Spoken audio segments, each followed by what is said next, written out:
Chapter 1024. Dustless stepped into Hueco Mundo, and Four Maple Court's Night Cat also stepped into Soul Society. According to Urahara Kisuke's plan, he told Aizen Sosuke everything. Of course, Four Maple Court wasn't an idiot. If he told Aizen directly, it would arouse his suspicions. Instead, he used multiple channels to let Jin know, and then passed it to Aizen through Jin's mouth. Bang, bang, bang. In the dark laboratory, there was the sound of porcelain breaking, and there were more pieces of porcelain on the ground. So that's how it is. I thought Urahara was the only one who had the same idea as me. Who would have thought that there would be a stronger opponent on this thorny road? Aizen muttered to himself with an expressionless Sosuke as his spiritual pressure surged and he easily crushed the cup. Captain Aizen is angry? That's rare. Ikamaru Jin looked at the gloomy Aizen in surprise. He rarely got angry and he never showed his emotions. No one knew what Aizen was thinking. No, Captain Aizen is just happy. Ikamaru Jin caught the subtle smile on Aizen's face and shook his head to deny his previous thoughts. Being able to find an opponent is something to be excited about. Those days of being lonely at the top and looking down on all the other mountains are actually quite painful. Silver. Sosuke Aizen was very interested in this fight. He was always disappointed that he couldn't find an opponent. He thought that Urahara Kisuke would be able to compete with him. But who would have thought that Urahara Kisuke would be able to play with him? Urahara Kisuke left Aizen's sight forever. He ran to the outside world and hid like a mouse. God is really good to me, sending me another opponent, Aizen said in a low voice. He clenched his fists and looked at the sky, thanking the heavens. Captain Aizen. Seeing this, Ikamaru Jin couldn't help but stand up and remind them, we've fought with Captain Wuxia many times, but it seems like we've been tricked by him every time. So far, we haven't taken advantage of him even once. So what, a momentary loss and victory doesn't mean anything. Sosuke Aizen's mouth twitched as he said calmly. Seeing how happy Aizen was, Jin had to remind him, East Sensei is still in Hueco Mundo, that guy is also in Hueco Mundo if he catches us and finds Hogyoku. Speaking of this, Jin looked at Aizen Sosuke, waiting for him to make a decision. What's there to worry about? Isn't that great? Aizen wasn't angry. Instead he looked forward to it. We've been researching hollows for almost 100 years, but we haven't made much progress. If Captain Dustless can create something that can break through hollows, then we'll have to thank him. Hearing this, the smile on Jin's face disappeared as he sensed the hidden meaning in Aizen's words.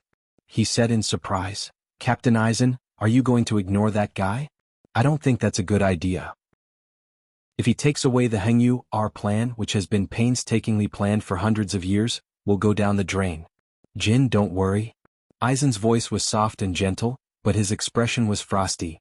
Once he creates a perfect Hogyoku, we can take advantage of the situation. Even if he fails, I can still use Kyoka Suigetsu to control the Central Room 46 and order Soul Society to capture him. No matter what, victory is in our hands. We can just sit back and watch. Ikamaru Jin nodded in agreement. What about Captain East Sensei? Ikamaru Jin suddenly asked. The gap between East Sengoku and Dustless was too big. If they were to encounter each other, they would definitely be mercilessly suppressed and killed. You mean you want it?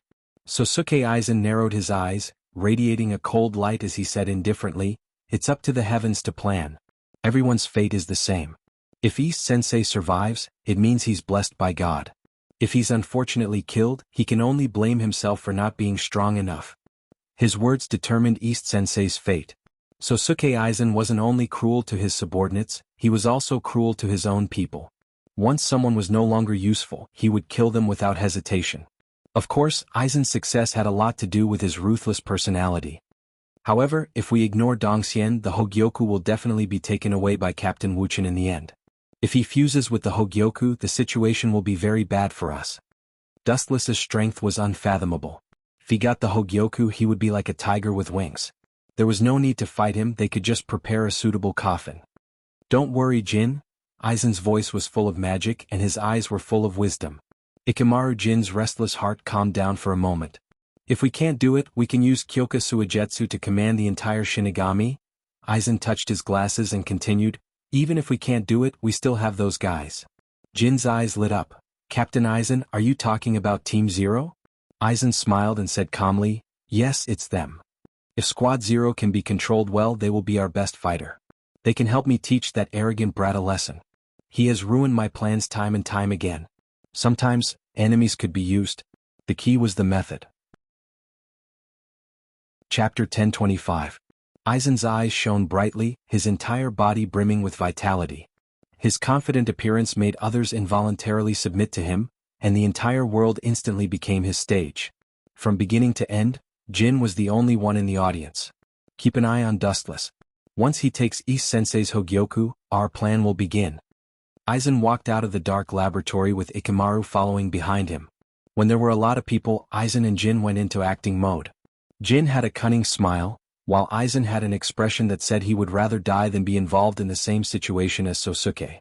In front of outsiders, Aizen and Jin continued to be hostile.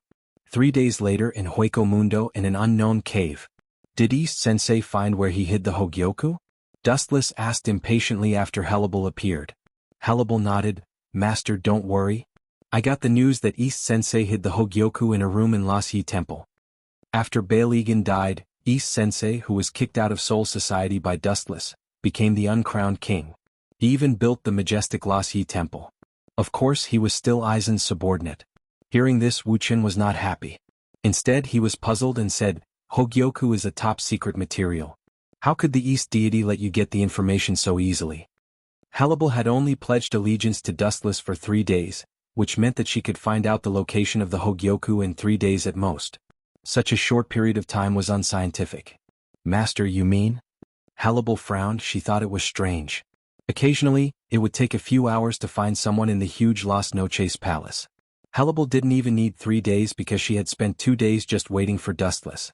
In other words, Hellable found out about the Hogyoku in 1 day. That Hogyoku is very likely to be fake. It's used to test the loyalty of you great Void Masters. Understanding flashed in his eyes, Wuxia affirmed. East Sensei and Aizen weren't idiots. The Hogyoku wouldn't let Hollows touch it. Those two are despicable. Hellable scolded. She almost stole it. If she was caught, East Sensei would kill her without mercy. East Sensei is meticulous. It's impossible to get him to hand over the Hogyoku. Hellable said. Hearing this, Wuxia smiled mysteriously. With an unfathomable expression, he said methodically, Don't worry about such trivial matters. If there is no way, we can create a way. Let East Deity take the initiative to lead us to get the Hogyoku. Who has a problem with Aizen or East Senpai? Do you want to be a traitor? Dustless suddenly asked. Hellable lowered her head and pondered. Her mind filtered through all the great voids of Las Noches, and an arrogant face appeared in her mind. Grimjow, he is the one who complains the most, and the one who can't get along with East Deity the most. With a sinister smile, Dustless said coldly, In that case I choose Grimjow. 1 day later in Void Palace. Capture Hollows for experiments and give them to those bastards. East Sensei wants that guy. In the vast desert, a man with blue hair looked arrogant and dissatisfied. He scolded, I have to do the work of those trash. If there's a chance, I must let East Sensei. Do you know why you're doing the work of those trash? Means you're trash too. This job suits you, ha. Countless photons floated in the sky and condensed into Dustless's face. Looking at it, the person who complained about East Sensei was Grimju. Bastard, who are you calling trash? Grimju was furious. He blew out a violent Ryatsu storm toward Dustless. You're playing with fire. Do you know what happens when you provoke the death god? Your soul will be destroyed. You're as arrogant as Hellable said. Dustless nodded slightly in his heart, ignoring the oncoming Ryatsu, then smiled and said, What a coincidence, I'm a death god. Raising 5 fingers, Dustless shook them and said indifferently, Trash like you within 5 moves? Oh no, 5 moves is too much for you. Shaking his head decisively, Dustless closed 3 fingers, shook the remaining 2 fingers and said, With only 2 moves I can let you go to heaven. As soon as he finished speaking, the furious Grimju rushed over. So slow. Looking at the explosion sweeping toward him, this exaggerated lightning-like speed was as slow as a turtle crawling in Dustless's eyes. Hades 63, Thunder Roar Cannon. A ray of rainbow light flashed and dangerous energy fluctuations lingered in the palm of his hand. After a little preparation it stood out. Boom, boom. Grimju, who was blinded by anger, was hit one by one. The powerful explosion seriously injured him. His whole body was blasted black and emitted the smell of barbecue. How can such a low-level Hades kill me? It's reasonable to say that it can't even break through my steel skin. Grimju was shocked. He moved his body a little and the tingling pain spread all over his body. There were wounds all over his body and blood overflowed from them. He stared blankly at Dustless. When did this kind of low-level Hades, which had no effect on the Great Void, become so powerful? Didn't I say before you are trash so a low-level Hades can kill you? Dustless looked up at the sky, his nostrils facing Grimju, and his arrogant expression silently told him that looking at Grimju made him feel dirty. You forced me to do this. Being so mercilessly mocked by Dustless, Grimju, who had a bad temper, was furious and used one of his strongest moves without mercy.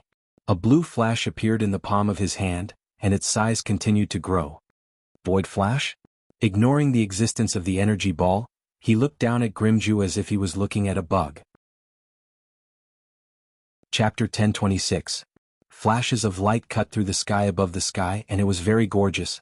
Wherever it passed, Ryatsu was burning, which was particularly spectacular and shocking. However, this was the fire of Grimjow's anger. Shame, hatred, unwillingness, fear. All kinds of negative emotions filled Grimjow's mind.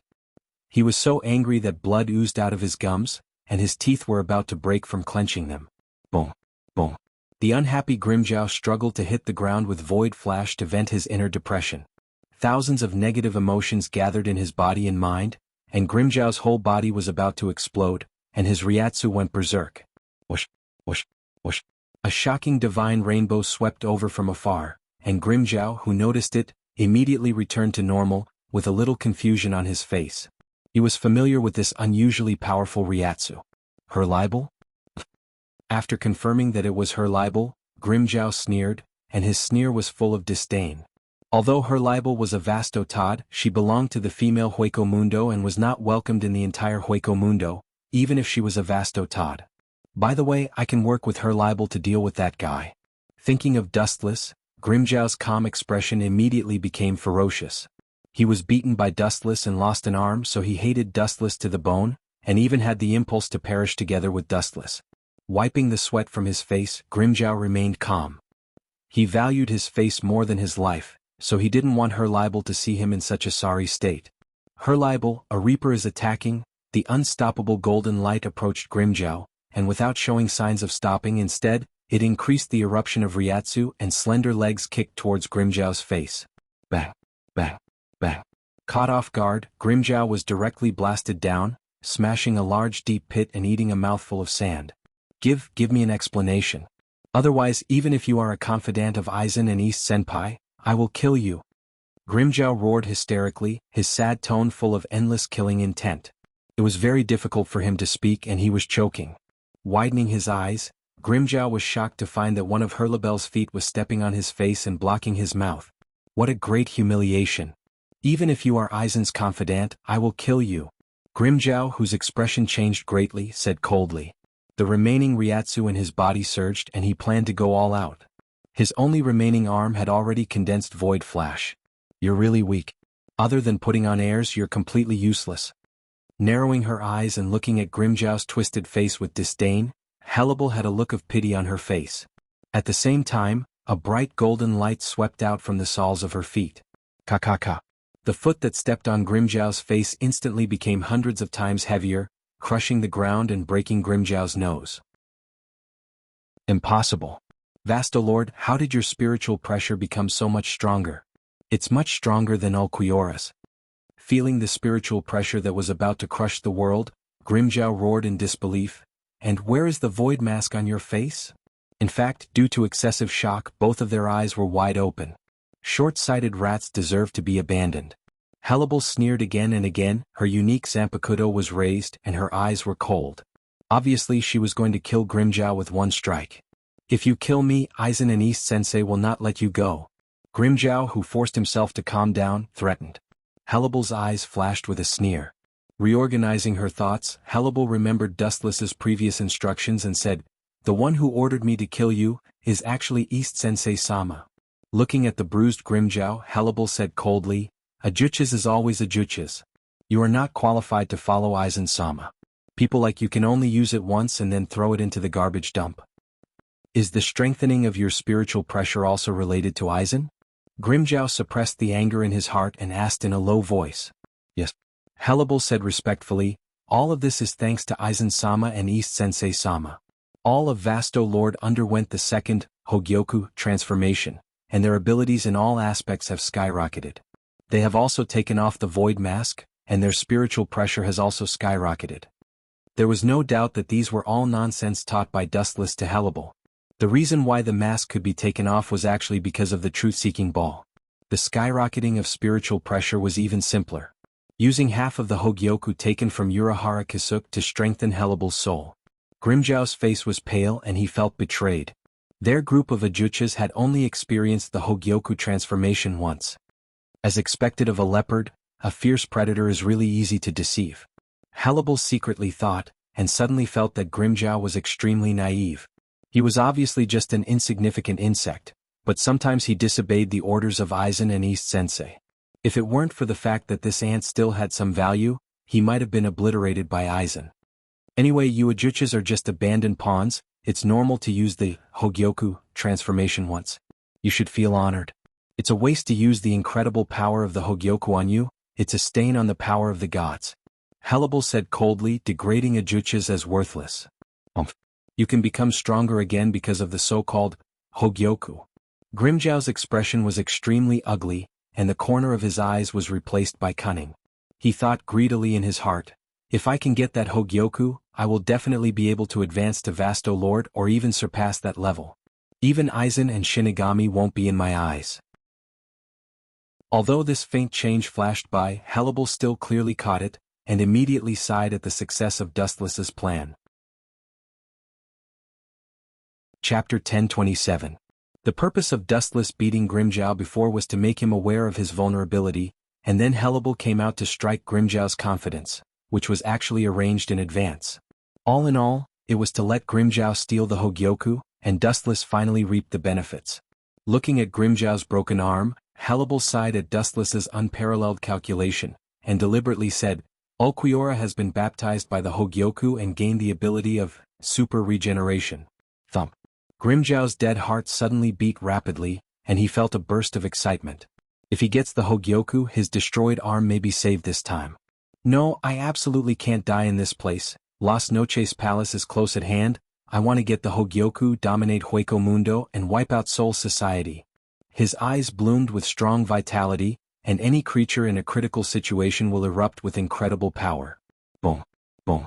Under the stimulation of the Hogyoku, Grimjiao immediately burst out with unprecedented Ryatsu, and miraculously forced Hannibal to retreat, and then used all his strength to rush to the sky. Whoosh. Boom. Boom. After a few void flashes, Hannibal turned a deaf ear to it. Out of sight, out of mind, she simply let Grimjiao leave. TSK. That kid was so angry he probably stole the Hogyoku. If East Sage knew that Grimjiao betrayed her for no reason, she would probably vomit blood in anger. After a few breaths, there was a burst of gloating laughter, and then Dustless fell from the sky. For no reason? Hannibal was speechless as she looked at Dustless, not knowing whether to laugh or cry. Grimjiao's current appearance was all calculated by Dustless. After experiencing a huge blow, the strength that he had always served betrayed him. No matter who it was, their temperament would change drastically like Grimjiao's.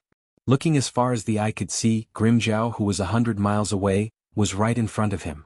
Dustless frowned and said, I deliberately destroyed one of his arms to make Grimjiao have hope in the Hogyoku, but now he is running so slowly, indicating that the blow to him was not enough. If his other arm was destroyed just now, he would be full of motivation. Dustless's self-mocking made Hannibal break out in a cold sweat. What's the next step, young master? Herlibel blinked and asked expectantly. This series of developments was just as Dustless had predicted. It's very simple. Grimjiao can't steal the Hogjades openly. He will definitely sneak into Las Noches Palace secretly. My shadow clone has been observing Grimjiao's movements. When he succeeds in stealing the Hogjades, I will send my shadow clone to inform you. At that time you will rush over with East Sage. Hannibal's eyes lit up. The strategy was not bad. It could improve her relationship with East Deity. In the future, East Deity might ask Hannibal for any secret missions. But at that time it would be exposed. Suddenly sensing that something was wrong, Hannibal said, East Deity's betrayal of Grimjiao was made up by the young master. Once they meet, the truth will be revealed. Hearing this, Dustless had expected this and said confidently, It's very simple. Just let East Deity see Grimjiao steal the Hogjades, and then I will kill Grimjiao myself, not giving him a chance to speak. Hannibal could gain trust, and Dustless could also steal the Hogjades, killing two birds with one stone. Damn East Deity, damn Aizen Sosuke, when I get that Hogjades I will definitely teach you two a lesson. Taking advantage of the short gap between shifts, Grimmjow slipped into the secret room where the Hogjades were stored. While cursing Aizen in his heart, he searched for the Hogjades with all his might. Found it. A unique flash in the darkness attracted Grimmjow's attention. After a moment of joy, he quickly ran over and held the mysterious bead with both hands excitedly. This feeling, it's not right. He had been transformed by the Hogjades before, and Grimmjow also had an impression of it. Although the bead in front of him had the same energy nature as the Hogjades, its power was 1,000 miles away. Grimmjow, you disappoint me so much. There was a burst of explosion and the closed door was turned into dust by the impact. East Deity appeared with a gloomy face, followed by Hellable. When Grimmjow invaded Las Noches, Dustless's shadow clone informed Hellable. And after Hellable received the news from Dustless, she immediately went to inform East Deity, asking Grimmjow to be compassionate and seize the Hogjades. East Deity, who was skeptical, rushed over just in time to see this scene in front of him. Aizen-sama has been very kind to you, and you dare to betray us. East Deity spoke with anger, and his Zanpakuto was unsheathed, intending to clean up the mess. Everyone hates traitors. Hearing this, Grimmjow sneered again and again. It was obvious that East Deity sent Hellable to kill him, but now he slandered him as a traitor. Outrageous, even if you are shameless you can't be so shameless. Grimmjow argued with reason and said with a cold expression, you are really good at reversing right and wrong, you are the ones who mercilessly abandoned Grimmjow, Aizen-sama has been very kind to you and you dare to betray us, you have the ambition of a wolf. Without giving Grimmjow a chance to speak, Hellable said fiercely. Grimmjow opened his mouth and was petrified, cursing Hellable in his heart. She said that East Deity was going to send someone to kill him, but now she changed her words and denied it. When he was about to question Hellable in the darkness, a cold light swept across, and Grimmjow lost the chance to speak forever. Pucci. Grimmjow's head was separated from his body, and his neck was like a fountain of blood. It was a fatal blow. Chapter 1028. This sudden scene caused everyone to be stunned. They looked at each other in dismay before looking at the figure in the darkness at the same time. It's you? East Senpai, who was the first to react, glared at him. He clenched his fists and said coldly, there is a path to heaven but you don't want to take it. There is no door to hell but you insist on barging in. Don't forget whose territory Las Noches Palace is. Pop pop pop. The sound of footsteps came from the darkness, and a figure stepped out from it, revealing a smile like a spring breeze. So what if it's your territory? There is no place in this world that I can't go. Facing the murderous gazes, Wuxia appeared to be at ease. He merely glanced at the great Void Realm experts who were glaring at him covetously and ignored them. He's just a captain. How dare he be so arrogant when he barged into Las Noches Palace alone? He doesn't think that we are on the same level as that idiot Grimmjow, does he? He can kill us if he wants to. We have more people, this captain will definitely die. The great voids discussed with each other and clamored to teach Dustless a lesson, but they didn't dare to do anything. Their eyes were fixed on East Senpai. His expression was full of hatred and he didn't dare to do anything. Obviously he was very wary of Dustless. Cough cough cough. Clearing his throat slightly, Dustless said, call out, Hogyoku, this is the order of the head captain. East Senpai was indifferent and sneered, head captain? That's your death god's head captain, it has nothing to do with me. Dustless's expression was indifferent. He was waiting for him to say this. After I catch you I'll directly extract your memory. Clean, simple and fast. Seeing that East Senpai was stubbornly resisting, Dustless immediately gave up the idea of attacking him verbally. There was no need to waste his breath on this kind of person who was loyal to Aizen. Remove all the restrictions I gave you before, and kill him with all your strength. East Senpai waved his hand and ordered with great momentum. Boom boom boom. Boom boom boom. Boom boom boom.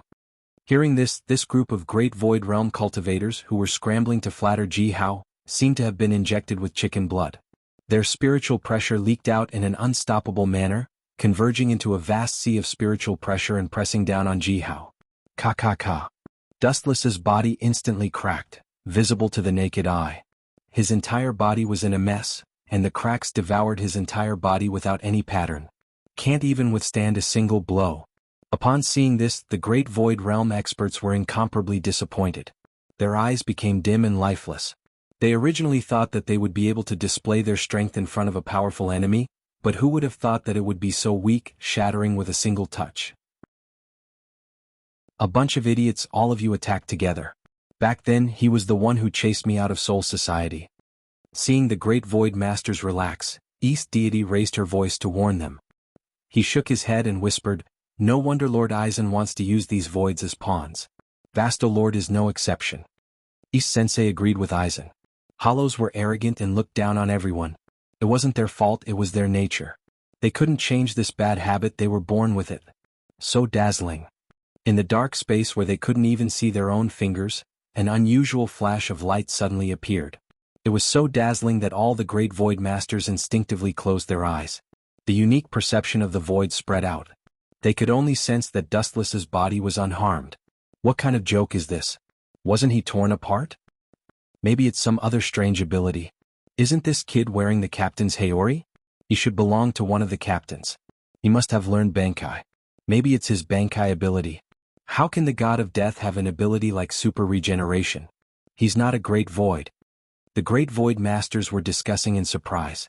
Taking advantage of this, Dustless condensed a large amount of light in his hand and shot it out.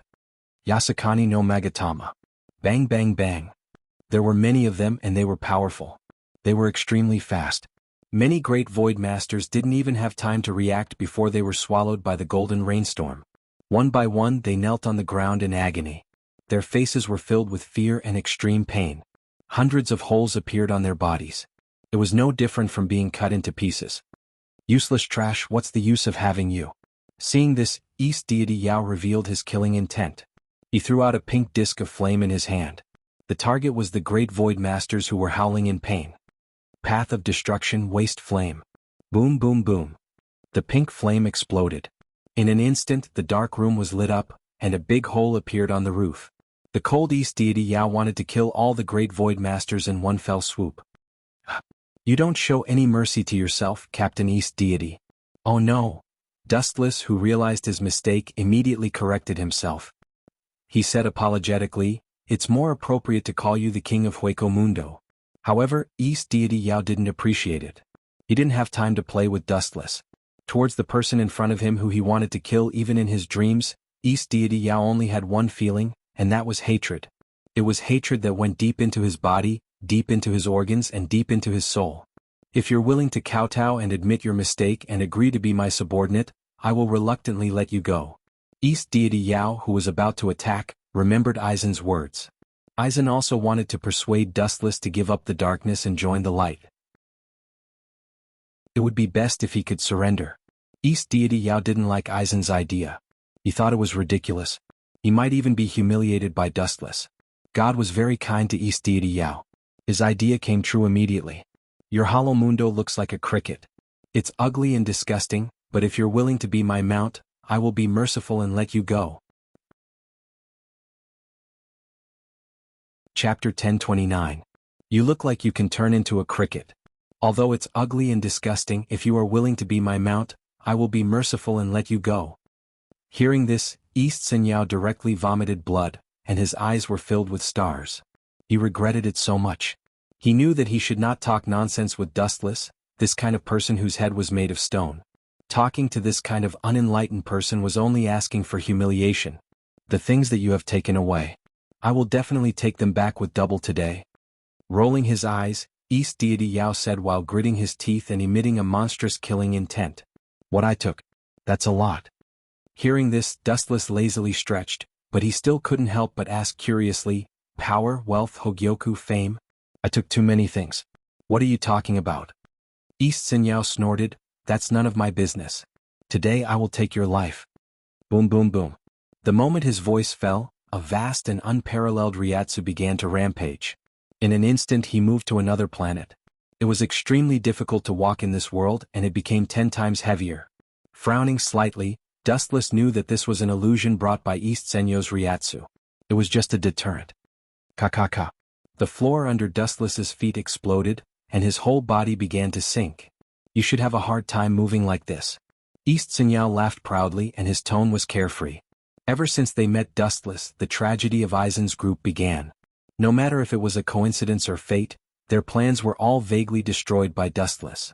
They suffered losses and were slapped in the face every time. Whoosh whoosh whoosh. A flash of light appeared and attracted East Deity's attention. He raised his head to look, but his pupils were filled with the flash of light. He didn't know when the elusive Wu Chen had appeared in front of him. Of course, there was also a heavy punch. Bang bang bang. East Xinyao, who was caught off guard, was sent flying.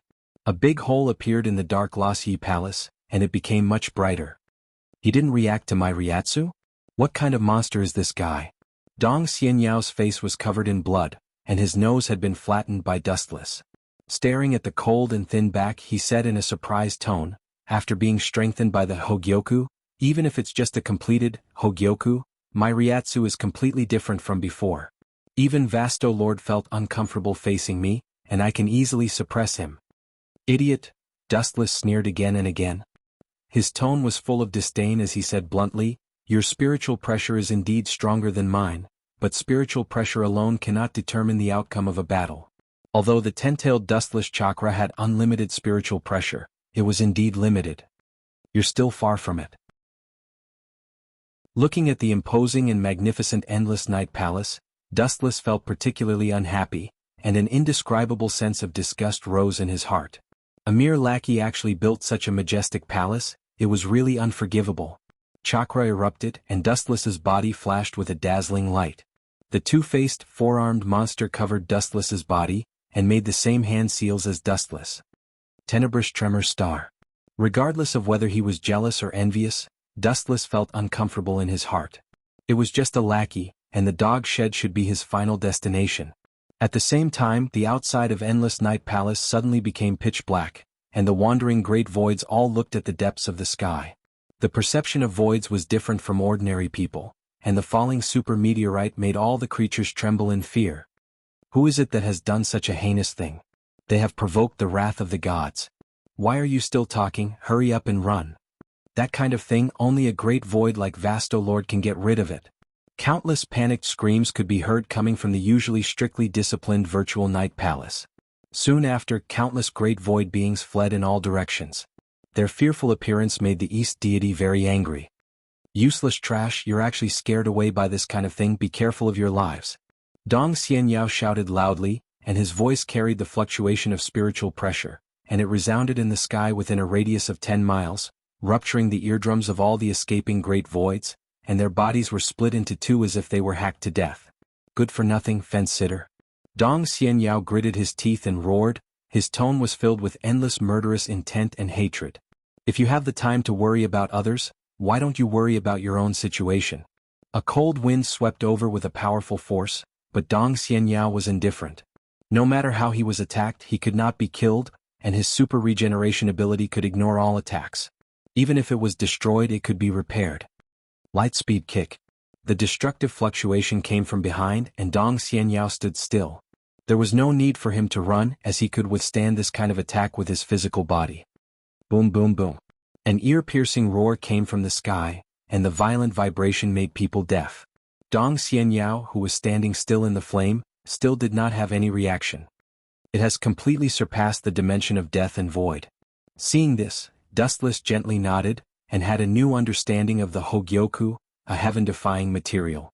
Dong Xianyao was only borrowing the power of the Hogyoku, and had not completely integrated with it and could not evolve, but his strength was enough to crush the Captain Class and Vasto Lord. And this was still a half-finished Hogyoku. Buzz, buzz, buzz. At this moment, a strange fluctuation came from Dustless's body, and a mysterious blue light was emitted, and a mysterious special spiritual pressure overflowed. This is the Hogyoku. Looking at his chest in shock, Dustless's mind came up with an extremely absurd idea. The Hogyoku that he snatched was constantly leaking out mysterious spiritual pressure. Dustless's spiritual pressure, which was originally at the bottom, was suddenly restored. Chapter 1030. The meteorite fell, and the outside of Las Noches Palace was in an uproar. Dustless and Dong Xianyao were in a dead silence. Dong Xianyao, who was confronting Dustless, was even more alert.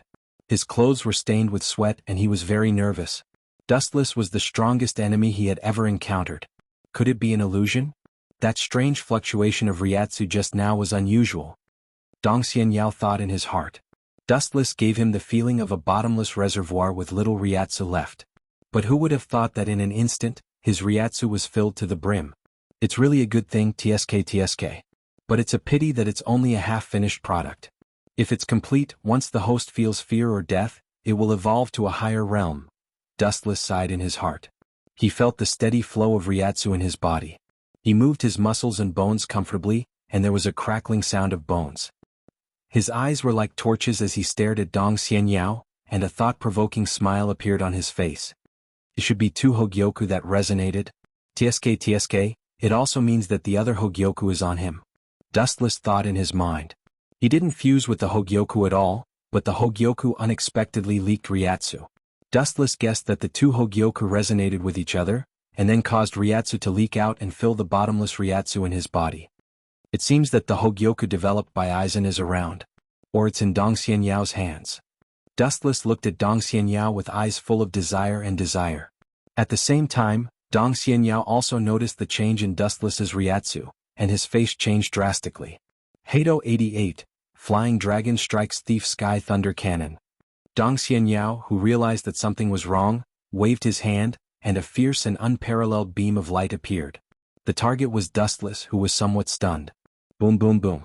Everything that came in contact with the beam of light, including life force, was evaporated, and blood was easily penetrated. The place where Dustless's combat power was previously was just like a stretch of charred ruins. Humph, let's see what you have to fight me. His spiritual pressure spread out, not letting go of any corner. Sensing that Dustless's spiritual pressure had completely disappeared, East Deity heaved a sigh of relief. The nightmare that had been shrouding her was finally gone with the wind, returning to dust. Her heart was exceptionally relaxed. It's finally over. What a bunch of trash shouting here and there, where's your sense of propriety? East Deity let out a sigh of relief.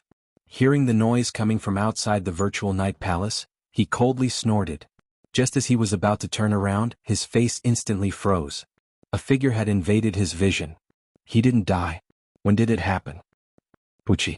Before he could finish speaking, East Deity Yao's entire body was in incomparable pain. His arm, which was sharper than a blade, forcefully tore open his chest.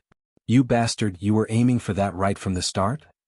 Dong Xianyao clenched his fists tightly and raised his trembling hands, wanting to stop Dustless's actions. The Hogyoku isn't something that someone like you can touch. Using all the strength in his body, East Deity Yao's hands grabbed towards Dustless. The surface of his hands was covered with some materialized spiritual pressure, shining with cold light. Immediately he slashed towards Dustless. You don't know what's good for you. Seeing this, Dustless's expression turned cold, and a ray of golden light shot out from his fingertip. Pucci. Blood sprayed onto the ground and two more severed arms appeared. Both of East Deity Yao's arms were empty, and he was in extreme pain. His expression was distorted as he knelt on the ground, sweating profusely. Found it. After a few breaths of time, Dustless's eyes flashed, and he took out a blue sphere from East Deity Yao's chest. You relied on this thing to give those greater void the power of death, right? Dustless said as he played with the sphere in his hand. Looking at the Hogyoku in his hand, this was only a semi-finished product. However, East Deity Yao had broken it in advance and there was a huge flaw in it. Hearing this, East Deity Yao turned his head. Dustless's ugly face made him annoyed. The head captain gave me the order to destroy this thing. Destroy? Stop dreaming. The material used to construct the Hogyoku is special, and no one in this world can destroy the Hogyoku. Not to mention a half-baked like you, even the head captain can't do it. East Deity Yao laughed crazily. Is that so? Hearing this, Dustless smiled and looked at the Hogyoku in his hand playfully. Suddenly, a black sphere jumped out from his back. Ka.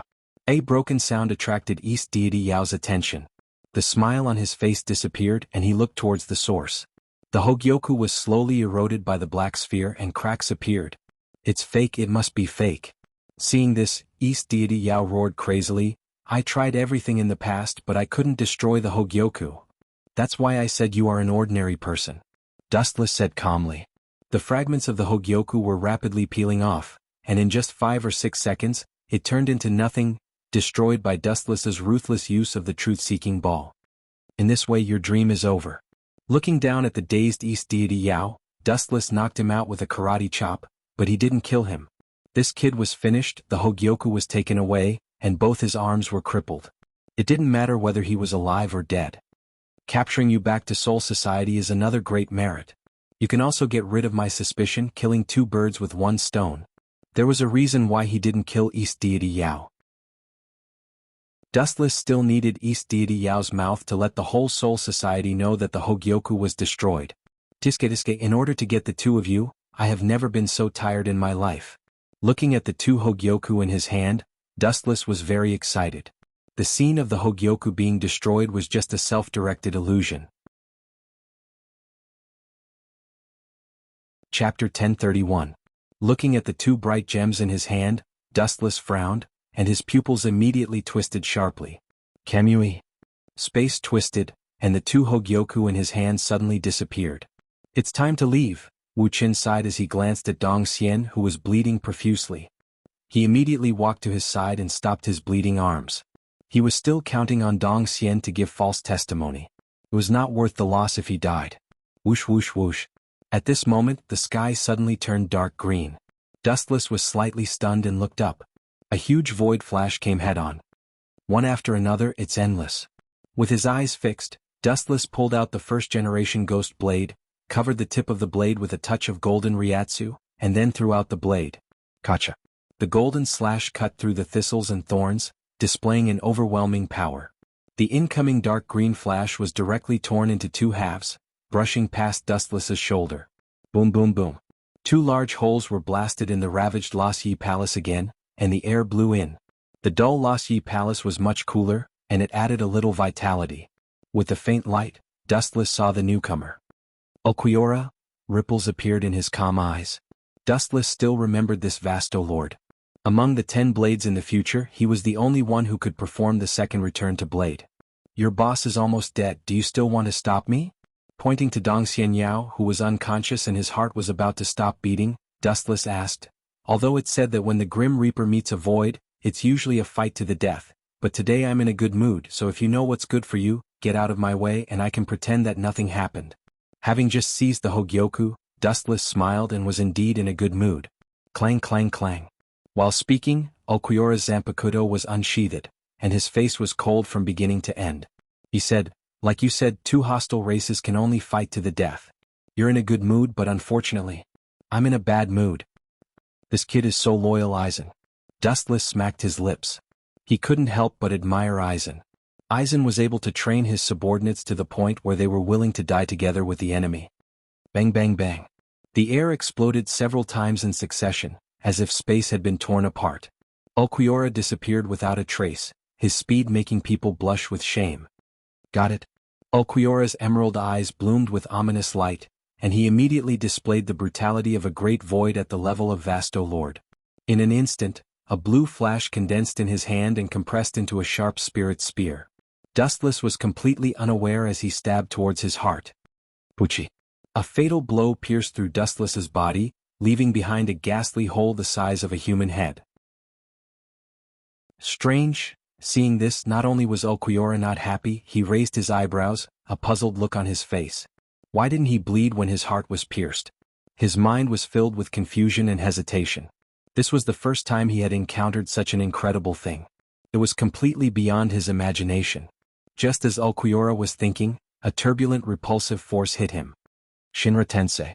Without even the time to react, Ulquiorra was easily sent flying. Kakaka. Dense cracks appeared on the wall that was far thicker than steel.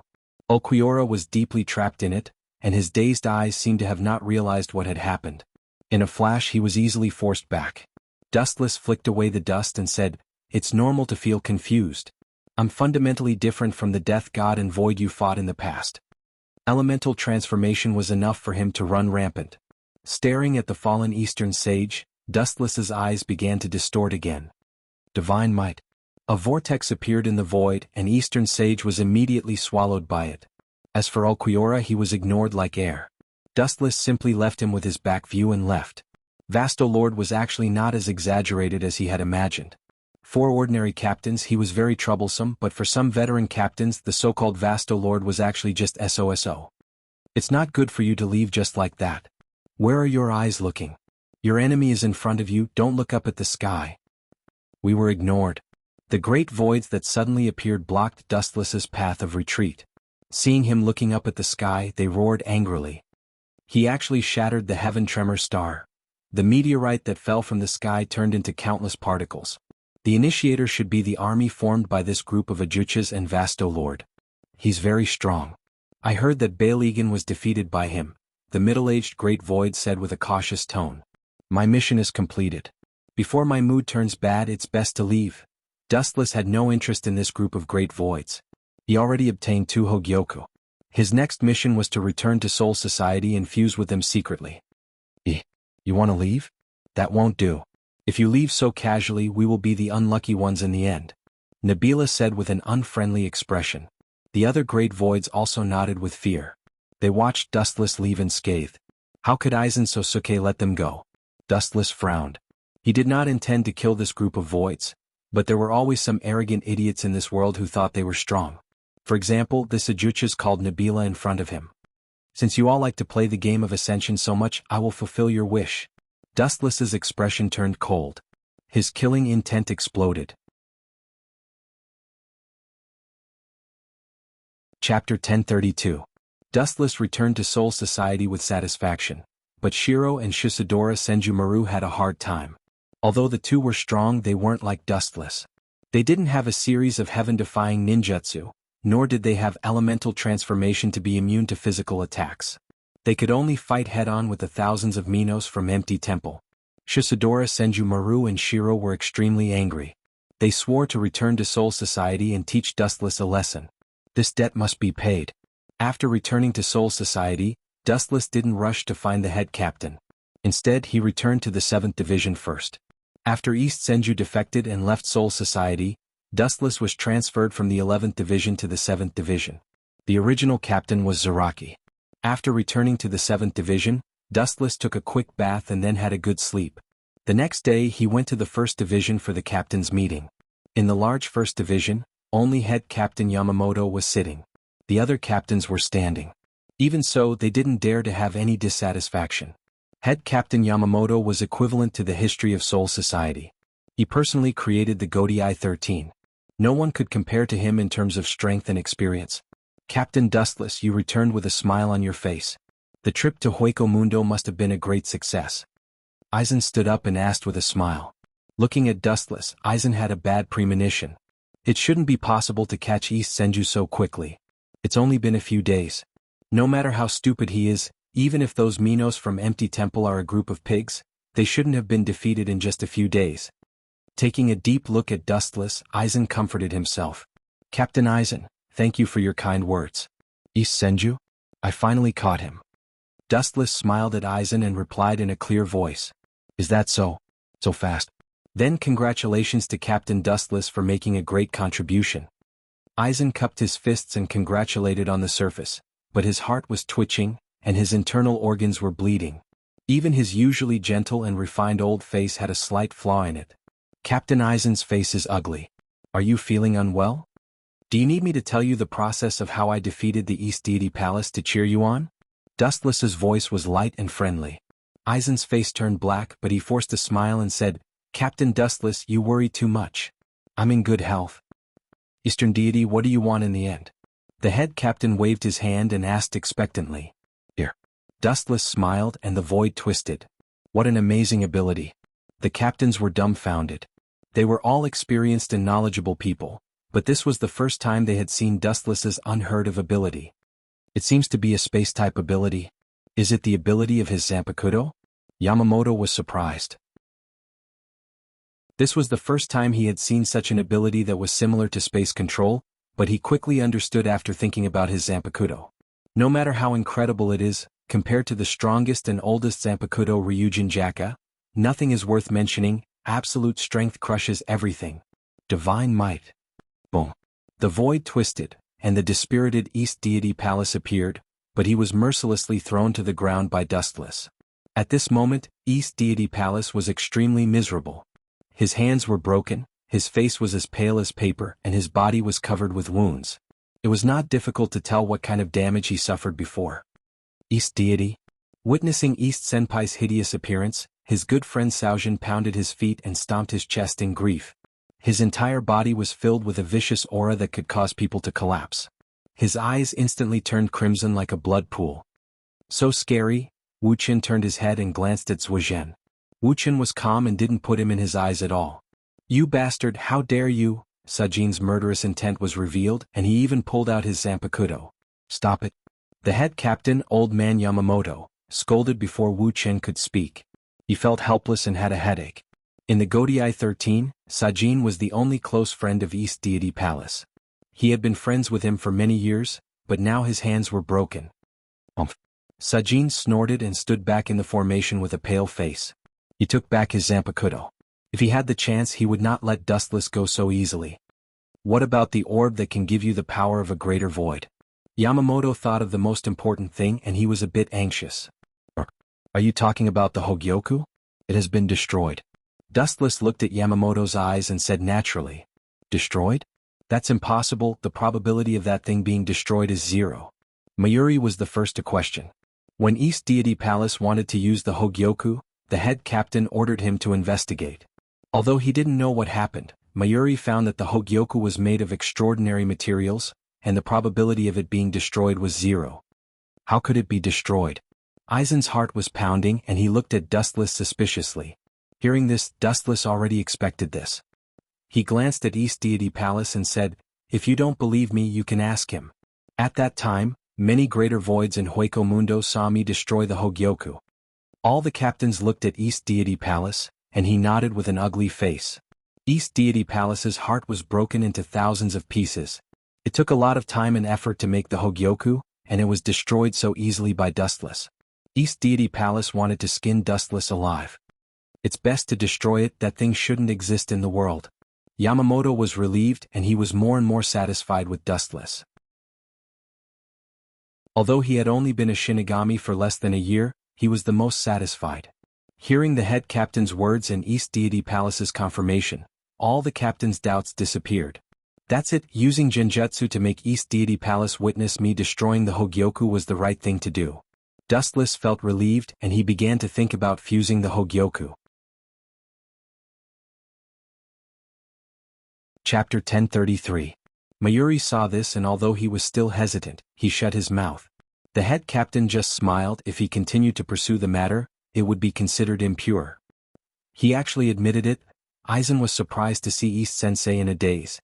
He stared at East Sensei, his sharp eyes able to see through people's hearts. He tried to destroy the Hogyoku but it didn't work. Find a chance to ask about the details. Aizen stood up and said, "Head Captain, the great sinner East Sensei betrayed Soul Society and joined Hueco Mundo.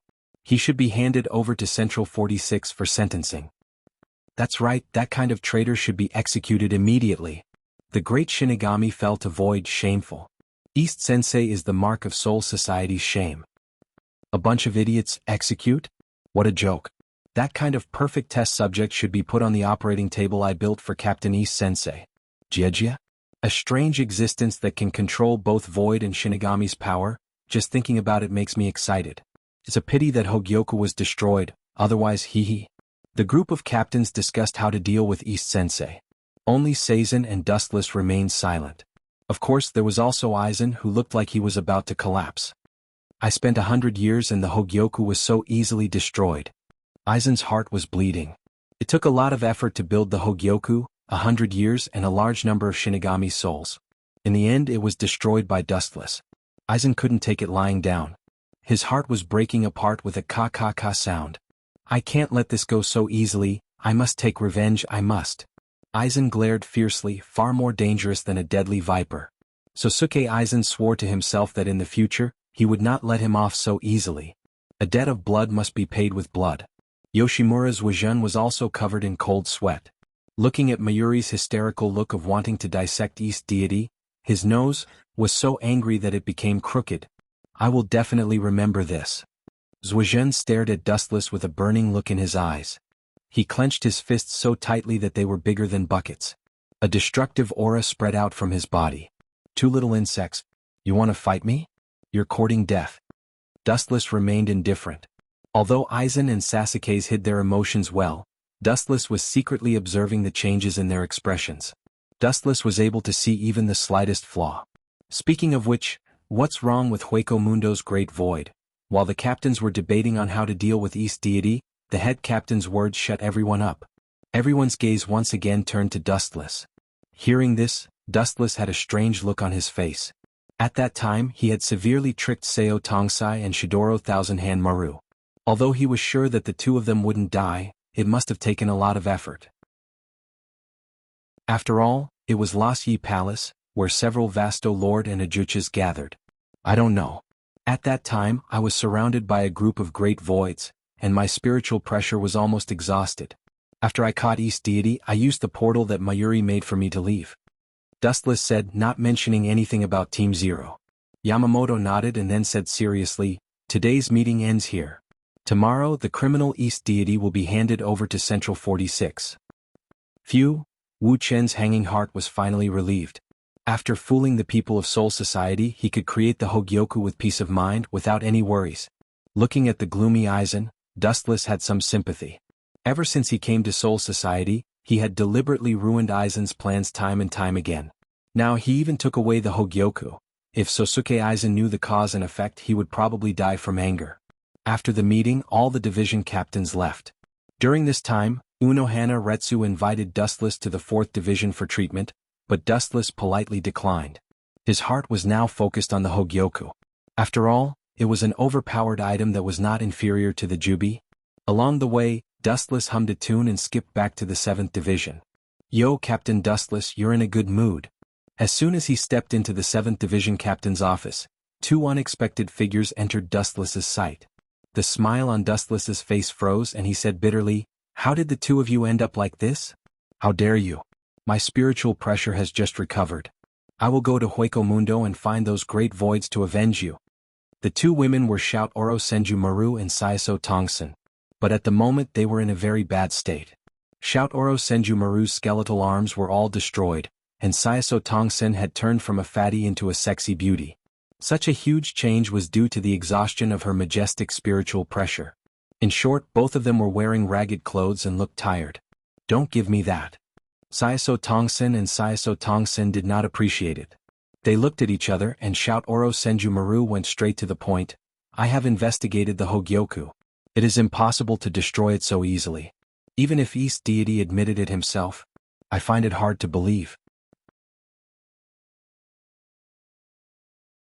Chapter 1034. But Saisu Tongsai and Shidoro Senju Maru didn't appreciate it.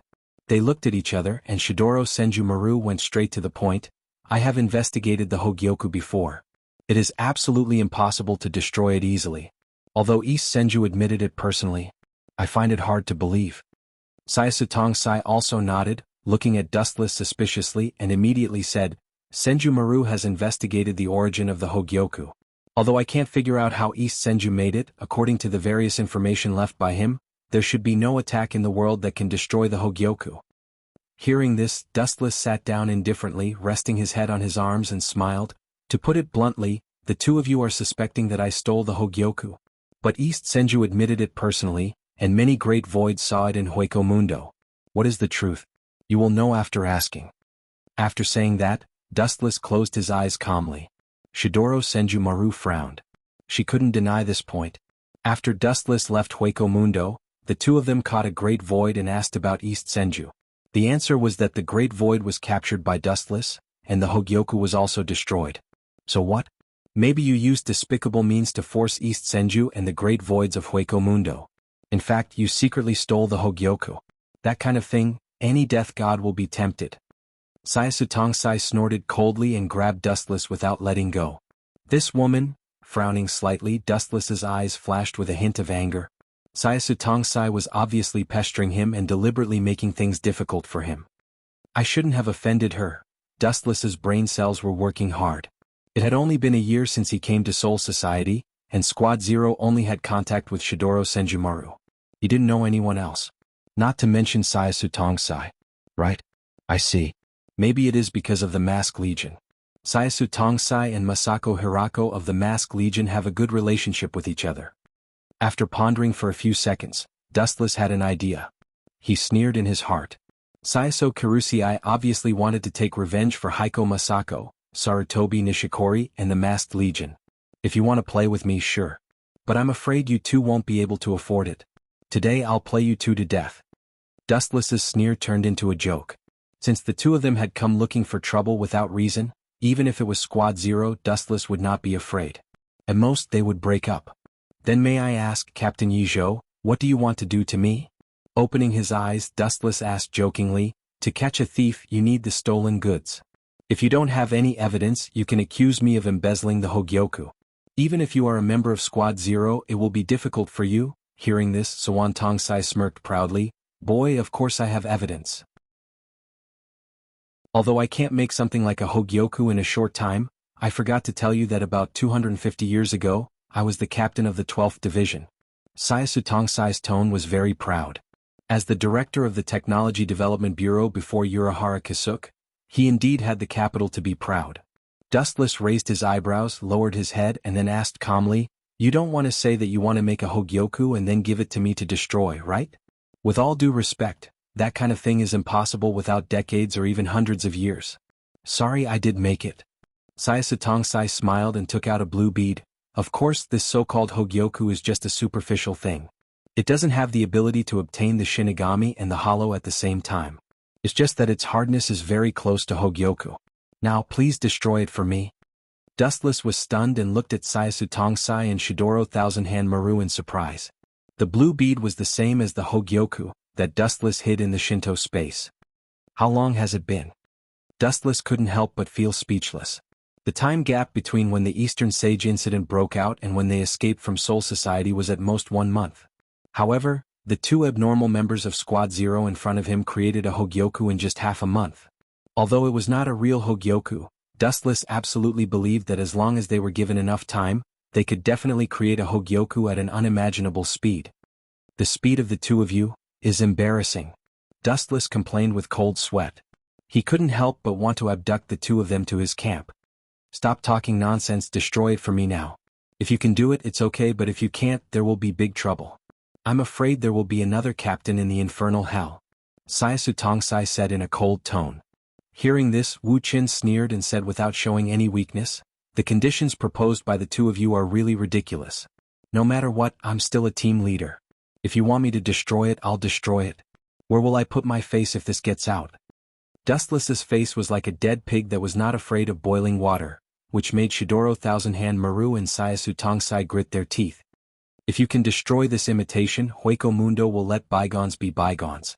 Seeing that Dustless was stubborn, Shidoro Thousand Hand Maru could only take a step back helplessly.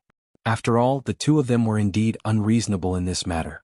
They accused Dustless without any evidence, which was slander. I'm waiting for you to say that.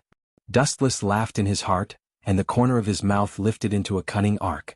He pretended to have a headache and said, it's okay if I use that move to destroy the Hogyoku, but you also know that the stronger the move, the more troublesome it is to control.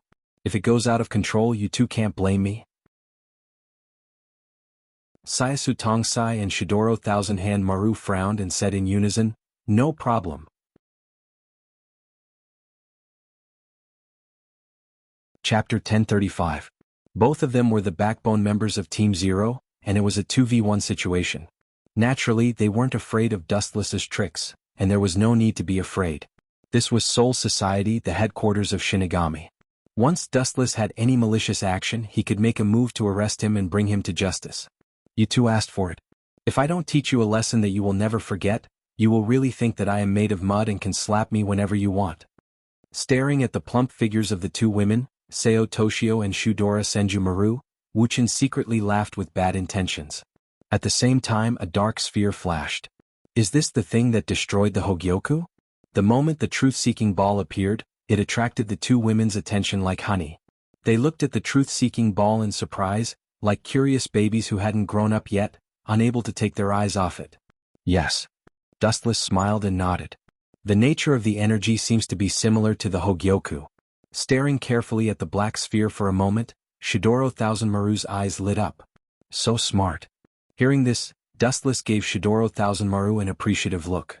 The foundation of the truth-seeking ball was actually the yin-yang release, which was the combination of yin release and yang release, and the foundation of the Hogyoku was the power of Shinigami and the power of the void. Although there was a world of difference, the theory of creation was the same. But, such a small ball can destroy the Hogyoku? Do you think I am a 3-year-old child? Shidoro Thousand Maru shouted, her face full of doubt. Such a small ball was not even as big as the Hogyoku, and there was nothing special about it. Although Shidoro Thousand Maru didn't say anything, he secretly exerted Ryatsu. The meaning was self-evident: as long as Dustless dared to evade, he would be arrested. Don't be impatient. You will know when you try it later. Dustless chuckled. His tone seemed to be filled with magic, and the spiritual pressure secretly condensed by the Shidoro Thousand Hand Maru also slightly stagnated. I've told the two of you before that I'm still not familiar with this move. If something unexpected happens or if I hurt the two of you, please don't blame me. Dustless confirmed again. Since I've promised you, I won't go back on my words. The members of Squad Zero aren't so despicable as to go back on their words. Then she spread out her jade hand, and Saiso Tongsai put the Hogyoku that was copied together with Shidoro Thousand Hand Maru in the palm of her hand. She looked at Dustless with provocative eyes, indicating him to come at her. Dustless pretended to be embarrassed and said with some hesitation, "That's not very good. If an accident happens and you get hurt, then I can't absolve myself from the blame even if I die 10,000 times. Just do it and I won't blame you if an accident happens." Shidoro Thousand Hand Maru indicated that Dustless didn't need to worry. Hearing this, Dustless sighed and said, "If that's the case, then I'll go all out." Both of them were Tigress type, so he had to make an agreement in advance. Otherwise they would tear up the agreement later and he would cry but have no tears.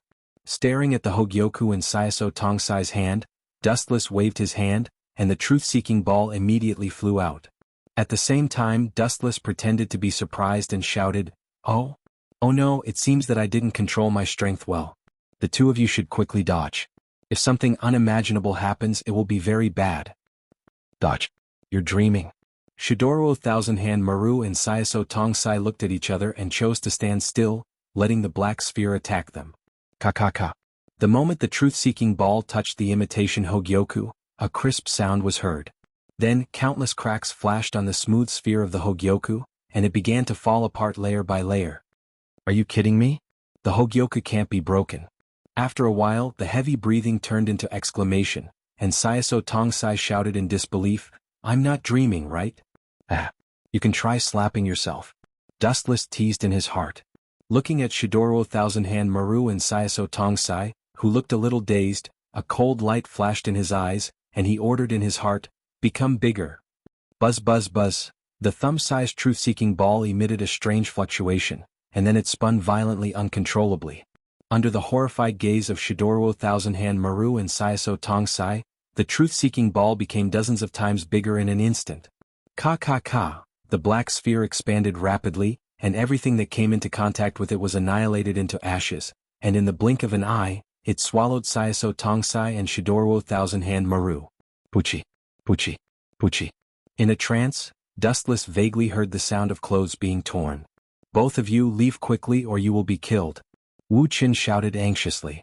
At the same time he quickly closed his palm. Only then did the expanding truth-seeking jade settle the matter and disappear without a trace from his sight. The entire captain's office was in a mess and everything was erased. The room was empty and only Dustless, Shidoro Thousand Hand Maru, and Saiso Tongsai were left. Of course, the current Saiso Tongsai and Shidoro Thousand Hand Maru were completely different from before. They couldn't even touch each other. Whoosh whoosh whoosh. The room was destroyed and a gust of cold wind hit. The two of them shivered at the same time, and then their eyes were spitting fire. Dustless smiled strangely and said with a sigh, "I reminded the two of you before that you didn't control your strength well, and asked you to leave but you insisted. Now you are suffering the consequences of your own actions." Sigh. Shidoro Thousand Hand Maru and Saiso Tongsai both vomited blood, and their lungs were about to explode, and their silver teeth were creaking. Chapter 1036. Shidoro Senju Maru and Saiso Tongsai's faces turned green. Their spiritual pressure pressed on Dustless like Mount Tai. They were like wild beasts that wanted to crush Dustless. Ka. His bones seemed to show signs of damage and bean-sized cold sweat fell like raindrops. "I have already reminded you to leave before, but you were the one who insisted on it." Now that something has happened, you can't blame me indiscriminately, right? Dustless deliberately made a difficult expression and said, but he was secretly happy in his heart. He secretly glanced at Shidoro Senju and Sayaso Tongsai's perfect snow-white body. His eyes were rolling and he was particularly wretched. All of this was hidden very well. Sayaso Tongsai and Shidoro Senju were furious, so they didn't notice Dustless. It wasn't until a few breaths later that Dustless picked up a few pieces of rags with a disgusted face. How dare you be naked in broad daylight? What a disgrace. Both of you are a disgrace to the Grim Reaper. This reprimand was more uncomfortable than killing Shidoro Senju and Sayaso Tongsai. At the moment, the two of them stared at Dustless fiercely and took the rags handed over in a hurry. In the future, I need to store a camera in the Ishinwei space. The next time I encounter such a rare scene, I can take it as a souvenir. Seeing that Shidoro Senju and Sayaso Tongsai blocked the secret department's position in the blink of an eye, Dustless smacked his lips unhappily and sighed in his heart. You are doing it on purpose, right? Sayaso Tongsai stared at Dustless ferociously, gritted his teeth and said word by word. Shidoro Senju face was also flushed. If it weren't for the fact that she was only using rags to cover her body, it was inevitable that her body would be exposed during the fight. She definitely didn't mind using what she had learned in her life to fight to the death. The two of you. I've already said it before. I haven't mastered that move yet and it might go berserk. You're the ones who have to depend on it. You're also the ones who promised not to pursue the matter even if an accident happens. What? Are you going back on your words now? Dustless said without any ripples. Two vast spiritual pressures locked onto him, but he was completely indifferent. This guy is so strong. He's definitely not an ordinary captain. Sayaso Tongsai and Shidoro Senju looked at each other, and their eyes flickered for a moment. The high-density suffocating Ryatsu was removed. If you dare to go out and gossip, I will tear you into pieces. Wu Chen waved his hand to indicate that Shidoro Senju didn't need to worry. He said, although this time's careless mistake caused a big accident, everyone is safe and sound. This is the best. How can I go out and say more? At least you know what's good for you. The hostility in Sayaso Tongsai's eyes flashed away. Even so, she was still gasping for breath. The two majestic peaks in front of her were still trembling. She was hit hard today. Originally, Sayaso Tongsai deliberately looked for trouble with Dustless today to take revenge for what happened in Hueco Mundo. Who would have thought that she would be checkmated by Dustless? Not only did she suffer a double loss, she even had her naked body seen. Just thinking about it made her blush and her body heat up. A strange feeling spread through her body. He can really destroy Hogyoku.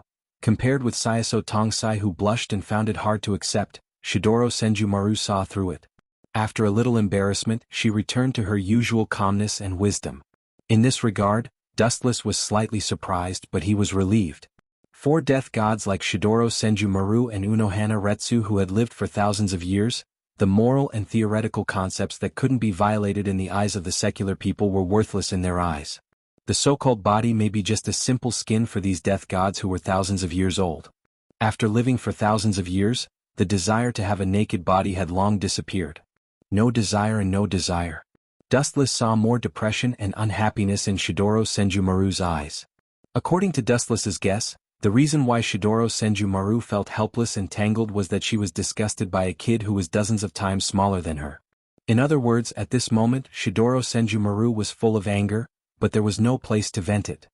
Why don't the two of you go back and tidy up your clothes first? We can talk later.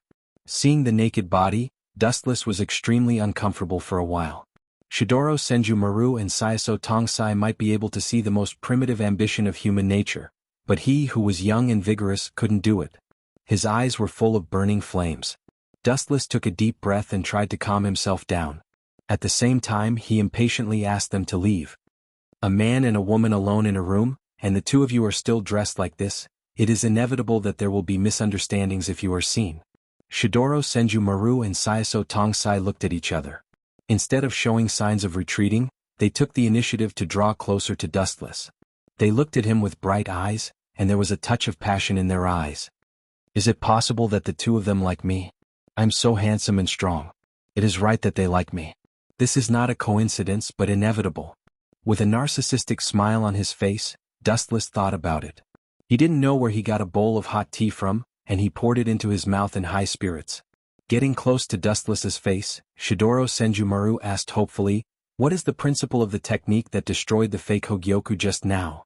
Dustless's old face suddenly darkened when he heard that. He couldn't help but complain, "You looked at me with shining eyes just to ask this question, right?" After that, Dustless looked at Shidoro Senjumaru nervously. "Nonsense, of course it is," Shidoro Senjumaru said naturally. Seeing Dustless's darkened face, he rolled his eyes. "Do you think I like you? How is that possible? You have thin arms and legs. Who would like you is blind? Don't say this kind of joke in the future. It is not funny at all." All the hot tea in his lungs was sprayed out. Dustless's good mood also turned cloudy. He cursed in his heart and swore that he would not easily forgive Shidoro Senjumaru in the future.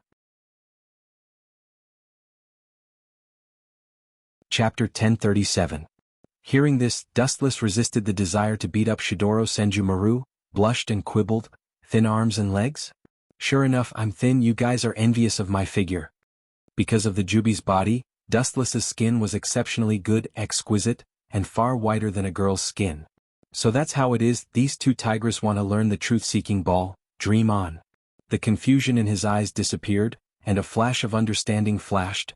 Dustless directly refused indifferently, "Sorry, that kind of thing, you will never learn it. Just like Shinigami will never learn the Void Flash, you can think of it as the racial gap." Dustless enjoyed the truth-seeking ball alone in this world. The two looked at each other and didn't say much, or they didn't have much hope, and just asked casually, "Just like some Zanpakuto's ability, it was impossible to learn it. These two little girls must want to use my truth-seeking ball to deal with others. Is it Yuhabak?" Although the strange look in their eyes disappeared in a flash, Dustless still caught it. To some extent, the truth-seeking ball was the natural enemy of all things in the world, and anything it touched would collapse. There are many benefits to joining Team Zero. After a while, Saiyasu Tongsai also temporarily put aside his personal grudges with Dustless, and decisively threw out an olive branch to tempt him. "Team Zero is unique. Sorry, I appreciate your kindness, but I have no interest in Team Zero, don't force me." Dustless shook his head and refused. At the moment he had to focus on fusing with the Hogyoku, he didn't have time to join Team Zero. The so-called Team Zero was just SOSO, except for Saiyasu Tongsai who was barely younger. The others were monsters who had lived for thousands of years, but the strength they showed was not flattering. The hope in the eyes of Saiyasu Tongsai and Shidoro Senjumaru were also restrained. Although they were disappointed, they no longer forced Dustless. After all, he was still loyal to Soul Society. Excessive oppression would be counterproductive. Time flew, and a few hours passed in the blink of an eye. The two members of Team Zero left one after another, and Higashi was temporarily detained in the prison. On the surface, it seemed that everything was over, but in fact, the undercurrent was turbulent. The Hogyoku that he painstakingly developed was destroyed by Dustless. How could Aizen Sosuke be reconciled? There was no other way than to create another one. "It seems that it will take a while." In the empty captain's office, Dustless muttered to himself, holding a blue gem in his hand. Just a moment, the Hogyoku, the Hogyoku, the Hogyoku. For someone who had countless unique skills, it was a piece, a simple matter. For Dustless has to know. However, what made him confused was that after the two Hogyoku perfectly merged, there was no reaction at all. It was as if they had fallen asleep, and the light that flickered from time to time also stopped. It's just an incubation period. Will take a while before it wakes up." Dustless was no longer worried after sensing the changes in the Hogyoku. The Hogyoku had just fused and it would take a while for it to work. When it wakes up, the Hogyoku will work and it will give birth to an independent consciousness. In the dark laboratory, Aizen Sosuke and Ikemaru Jin came here more often after they learned that the Hogyoku was destroyed. Except for the necessary occasions, they stayed here almost every day. "Captain Aizen, are you sure you want to create a new Hogyoku?" Jin's voice sounded in the silent room. "Yes." Aizen Sosuke answered frankly, "Although it's a pity that the Hogyoku was destroyed, it shows that we were on the right track." Although Higashi's fusion with the Hogyoku was different from what I expected, the power he showed at that time was indeed beyond the Shinigami and Hollow's dimension. Aizen's voice was firm and unquestionable. His eyes were empty and he looked like he was in a daze. But in fact it wasn't the case. A careful person could see that Aizen's eyes were burning with a raging fire. Glaring at Aizen, Ikemaru Jin guessed that Aizen saw his future as the ruler of the world, overlooking all living things. "Right?" Jin seemed to remember something and said, Captain Aizen, you seem to have made a mistake. Captain Dustless only destroyed the Hogyoku you created. Urahara's Hogyoku is still in his hands. Jin's words pulled Aizen back to reality and he said calmly, that's normal. The Hogyoku is used to break the boundary between Shinigami and Hollow. Destroying my Hogyoku was just a cover-up. As for the remaining one, he is probably studying it slowly by himself. Surpassing the limits of the Shinigami and the Hollow, such an unprecedented dream was something everyone yearned for. Sosuke Aizen had already expected that Spotless would fill his own pockets. But that's good. I'll leave the Hogyoku to him for safekeeping. Once I'm done with the Hogyoku, I'll use Kyoka Suigetsu to tear apart that man's disguise and use the power of Soul Society to deal with him. Speaking of which, a group of people with enough power to destroy the world obeys Central 40 SIXS orders. Soul Society is rotten to the core.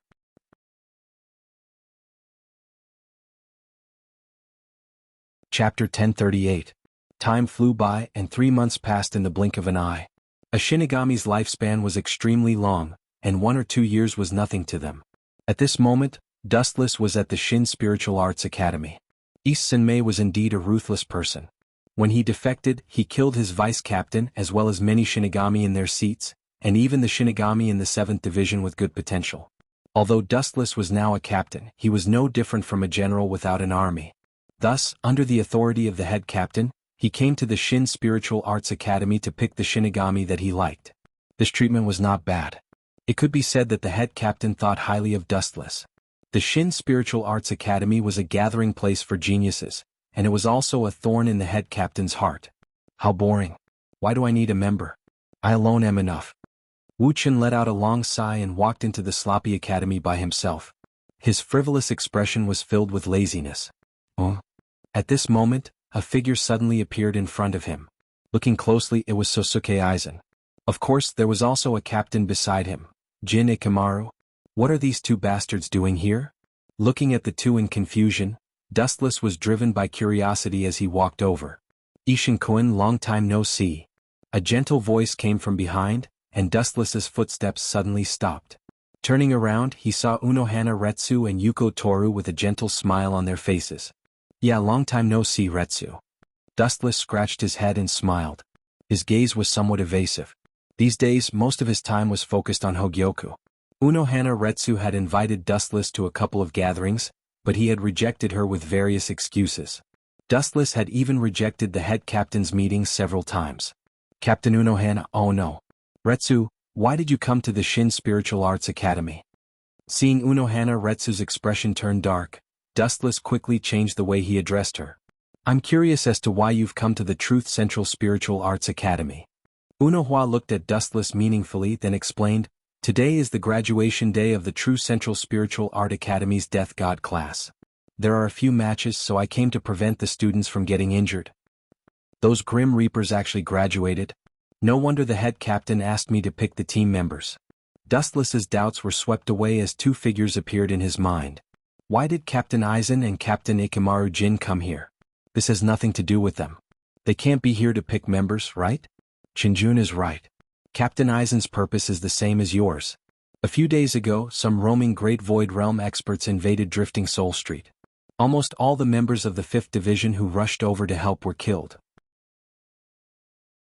Unohana sighed and said with a worried tone, you didn't go to the captain meeting these days, so you might not know, but some places in Soul Society have been invaded by Great Voids.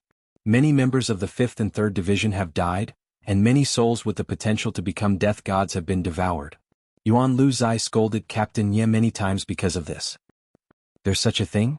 Dustless turned to look at Unohana and asked in surprise. Most of the members who died were from the 3rd and 5th Divisions, and many powerful souls on Drifting Soul Street disappeared as well? And every time the Great Void appears, it's at the weakest place in Soul Society. Unohana tilted her head and looked at Dustless in surprise. She smiled and said, Shinjun's intelligence is indeed extraordinary. You've been cooped up in the 7th Division all day, but you still know these things. I heard it from the students who passed by just now. Dustless's smile froze. He quickly changed the topic and said, I heard that there are a lot of geniuses who graduated this time. I hope that I, a general without an army, can have a few more outstanding subordinates. Although his mouth was like this, Dustless was exchanging flirtatious glances. Clearly he was thinking about other things in his heart. Aizen Sosuke, that crazy man. Every time I guessed wrong, he deliberately lured Daishu to Soul Society and then led all the members to reinforce him. In fact, he secretly killed all the members. I'm afraid Ikamaru Jin is the same. Dustless's heart was clear. There couldn't be such a coincidence in this world. It's probably to continue making Hogyoku. After all, that thing needs a lot of souls. Dustless's frown relaxed. He sneered. Aizen probably came to pick talented students this time to satisfy the Hogyoku's needs. The stronger the person, the stronger the soul. Matsumoto Ranju, Hinamori, Rukia, and many other Shinigami. They're all talented. Some of them didn't even graduate, but their names have already spread throughout Soul Society. Unohua and Dustless walked side by side. While looking at the beautiful scenery in the distance, she explained to Dustless about Soul Society's current situation. Damn Aizen. I wasn't interested in those students, but based on the current situation, it doesn't matter if I snatch a few of them to join the 7th Division. Dustless's lips curled into a wicked smile. The laziness on his face disappeared and was replaced by a playful and gloating expression. Matsumoto Ranju, Rukia, and Hinamori. They all sound good, especially Hinamori and Rukia. I heard they're very capable. The 7th Division just so happened to lack such capable people. After some contemplation, Wuxia also decided to recruit a few.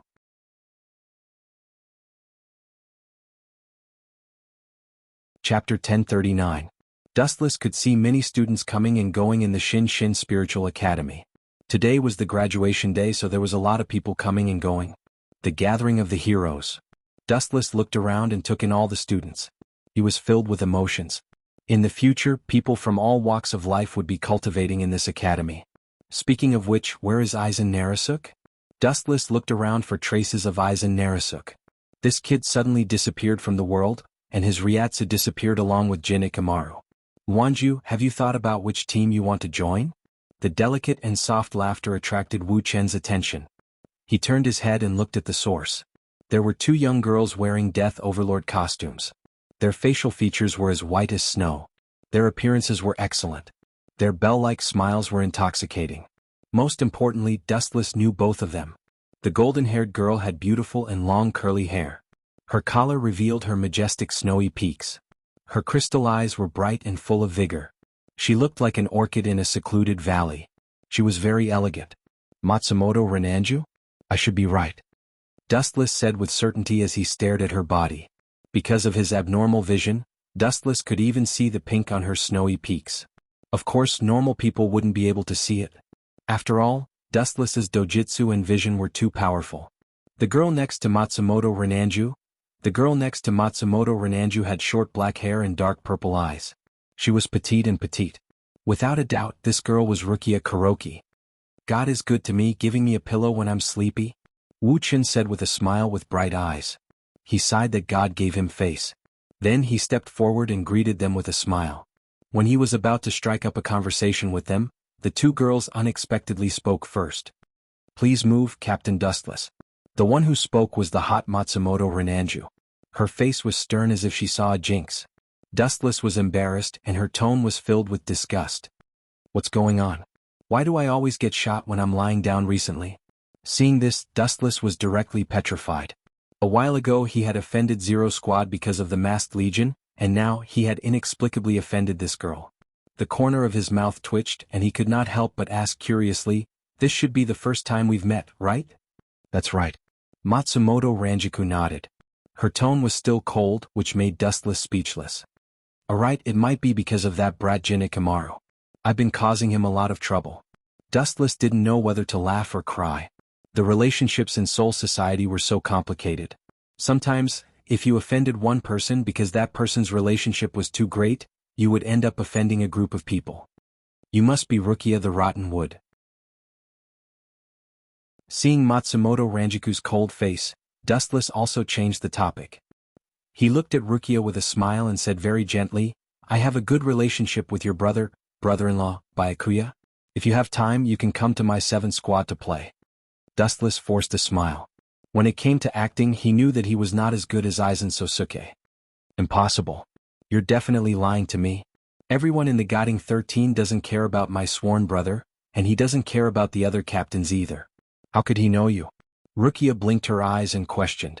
Even the zanpakuto on her waist was unsheathed. She probably thought that Dustless was a liar. What's the matter with these two brats? The corners of Wu Chen's mouth twitched when he heard this, and he was exceptionally depressed. He immediately stared at Matsumoto Ranjiku and Rukia and made up his mind, although the two of you are very strong in the Godai 13, you are ordinary. The two's face changed and they nodded undeniably. They were geniuses in the academy, but in the Godai 13 they were ordinary. Hee. Seeing that the two girls were fooled, Dustless continued to tempt them. The members of the 7th squad all died a few days ago.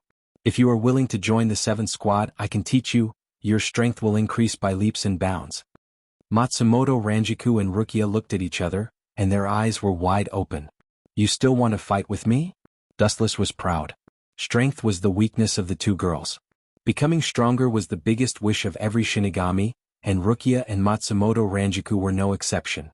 Kuchiki Byakuya and Rukia rarely talked to each other, let alone taught her. Ikemaru Jin and Matsumoto Ranjiku rarely talked to each other. In order to avoid arousing Aizen's suspicion, Ikemaru Jin and Matsumoto Ranjiku only met a few times. Therefore, Dustless was 100% sure that he could get the two girls.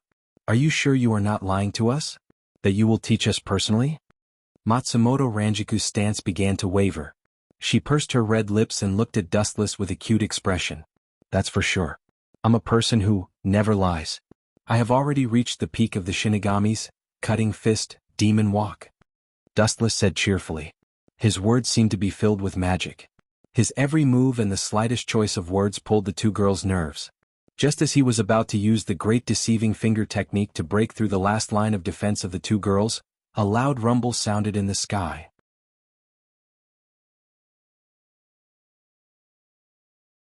Chapter 1040. Boom boom boom. In the cloudless sky, there was an ear-piercing roar followed by a kacha sound, a long and narrow hole appeared in the void, followed by a heart-wrenching roar. It alarmed the entire Soul Society, and all the Shinigami realized that something was wrong. It's a greater void. After a while, a few black shadows stepped out of the black hole, and the appearance of Jillian made the Shinigami Academy below the Shinigami Academy fearful. Even if it was the lowest level Jillian, it would take a vice-captain level Shinigami to deal with it. For these students, it was a godlike opponent. Roar roar roar. Jillian's horrifying roar came out of his mouth, and the crisp sound was like bones being crushed. Many of the weaker students fainted while foaming at the mouth. So far, these students haven't really fought with a greater void. Look at the sky, what is that? It's so scary, it's hard for me to breathe. The teachers of the Shinigami Academy seem to have said that this is a greater void called Jillian, that's Void Flash. Bastard, run, this is not something that rookies like us can handle. The Shinigami Academy, which was full of geniuses, played out an unprecedented funny scene. A group of Shinigami threw away their shallow fighting, and ran away. Their running speed was comparable to the Shinigami Shuunpa. This group of useless guys, each one is faster than the other when running for their lives. Matsumoto Ranjiku saw this and scolded secretly. Usually they were bragging, but now they were running faster than the other. The Rottenwood Rukia was still standing in the far east, but her hair was wet. She was nervous, and her hands that were holding the zanpakuto were trembling. The fear in her eyes was hard to hide, and Matsumoto Ranjiku was no exception. Your courage is commendable, but your behavior is too stupid. This level of fighting is not suitable for you to run for your lives. Looking up at the greater void in the sky, Dustless was puzzled, it was too strange to invade. We are about to join the Shinigami, how can we run?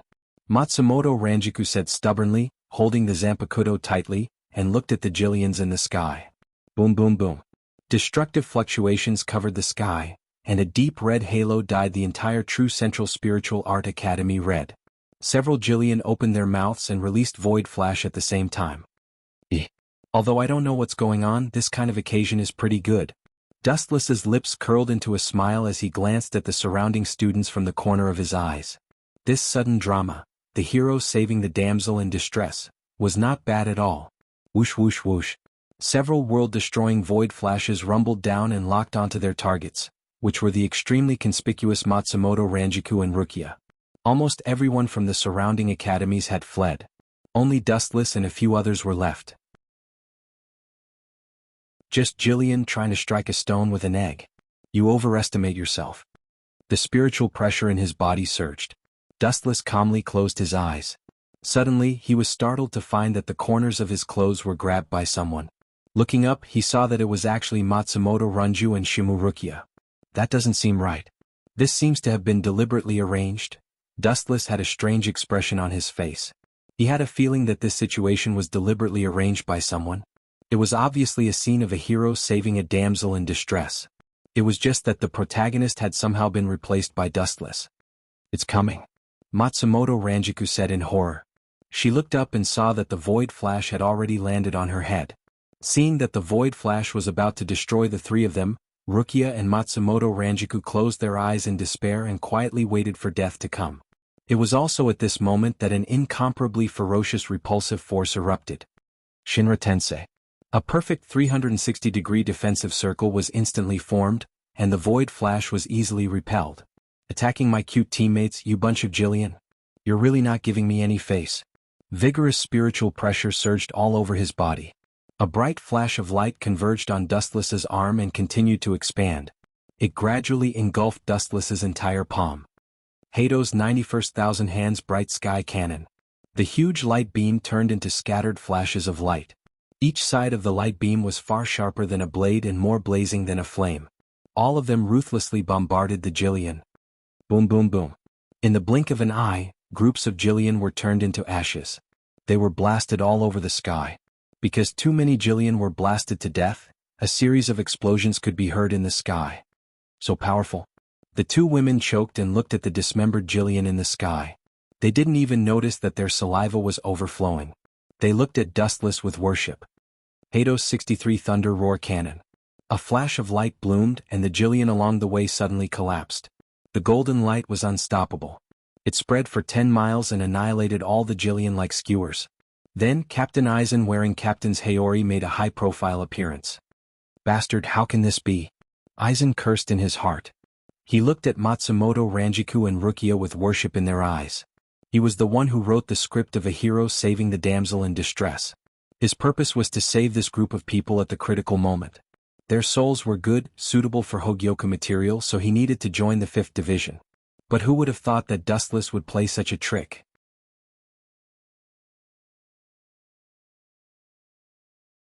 Chapter 1041. Sosuke Aizen wanted to cry but had no tears. His painstaking plan had gone down the drain and instead, it had helped Dustless. Seeing Matsumoto Ranjiku and Rukia's admiring eyes, he was furious. If you want to worship someone, you should worship yourself, not Wu Qin. Dustless grinned. He understood Aizen's intentions. Great Void took the opportunity to enter the academy and waited for Matsumoto, Rukia, and the others to despair. Then Aizen and Sosuke Aizen stepped forward. How despicable. Dustless pointed his middle finger at Sosuke Aizen. Then he chuckled. In the end, Aizen was the one who got away with it. Oh, Captain Aizen's face doesn't look so good. Dustless walked up to Sosuke Aizen and teased him. Sosuke Aizen's expression turned gloomy. He suppressed the anger in his heart and asked in a low voice, Captain Dustless has been in the 7th Division recently. Why did you suddenly come out?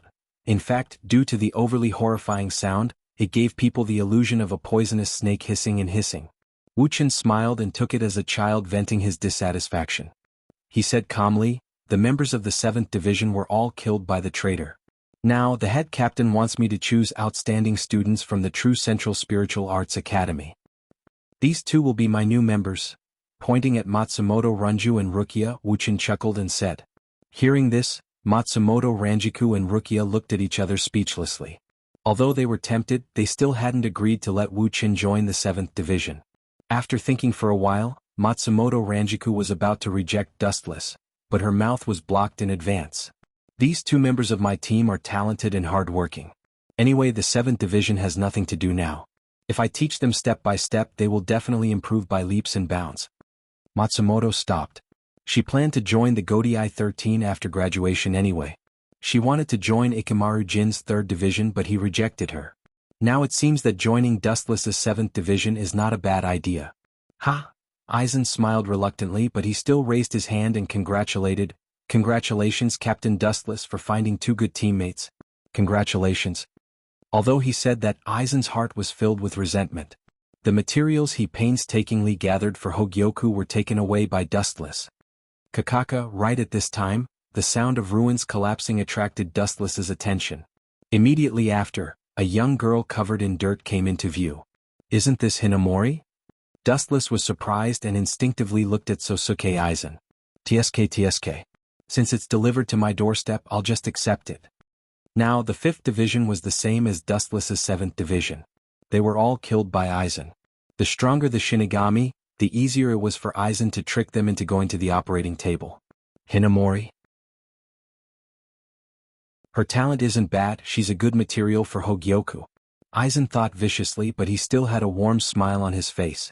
He looked like a big brother next door who cared about everything.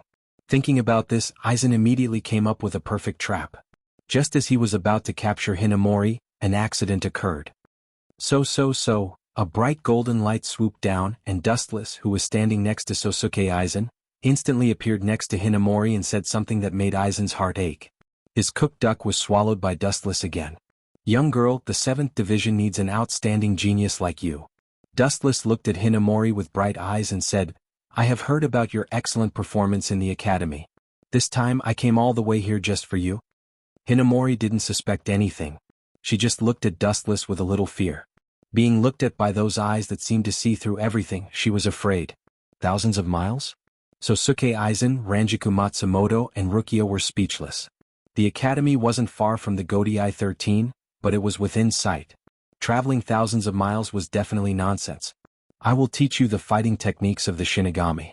Your strength will increase by leaps and bounds, and in the future, you will be able to become a captain. Dustless's words made Hinamori a little dizzy. In the Godai 13, there had never been a captain who would give up his dignity and take the initiative to teach a member. They didn't have the time nor the leisure to do so. Seeing Hinamori's hesitation, Dustless thought quickly. If he didn't pull her over, she would definitely fall into Sosuke Aizen's hands. Look, you should know the two of them. Pointing at Ranjiku Matsumoto and Rukia Matsumoto, Dustless decisively said, they are now members of the 7th Division, and it won't be long before they are promoted to vice captain. After seeing Ranjiku Matsumoto and Rukia Matsumoto, Hinamori nodded timidly. In this way your Hogyoku project will be delayed indefinitely. Glancing at Aizen, Dustless thought to himself. Creating Hogyoku required a strong soul, and Sosuke Aizen wanted these young students because of their strong souls.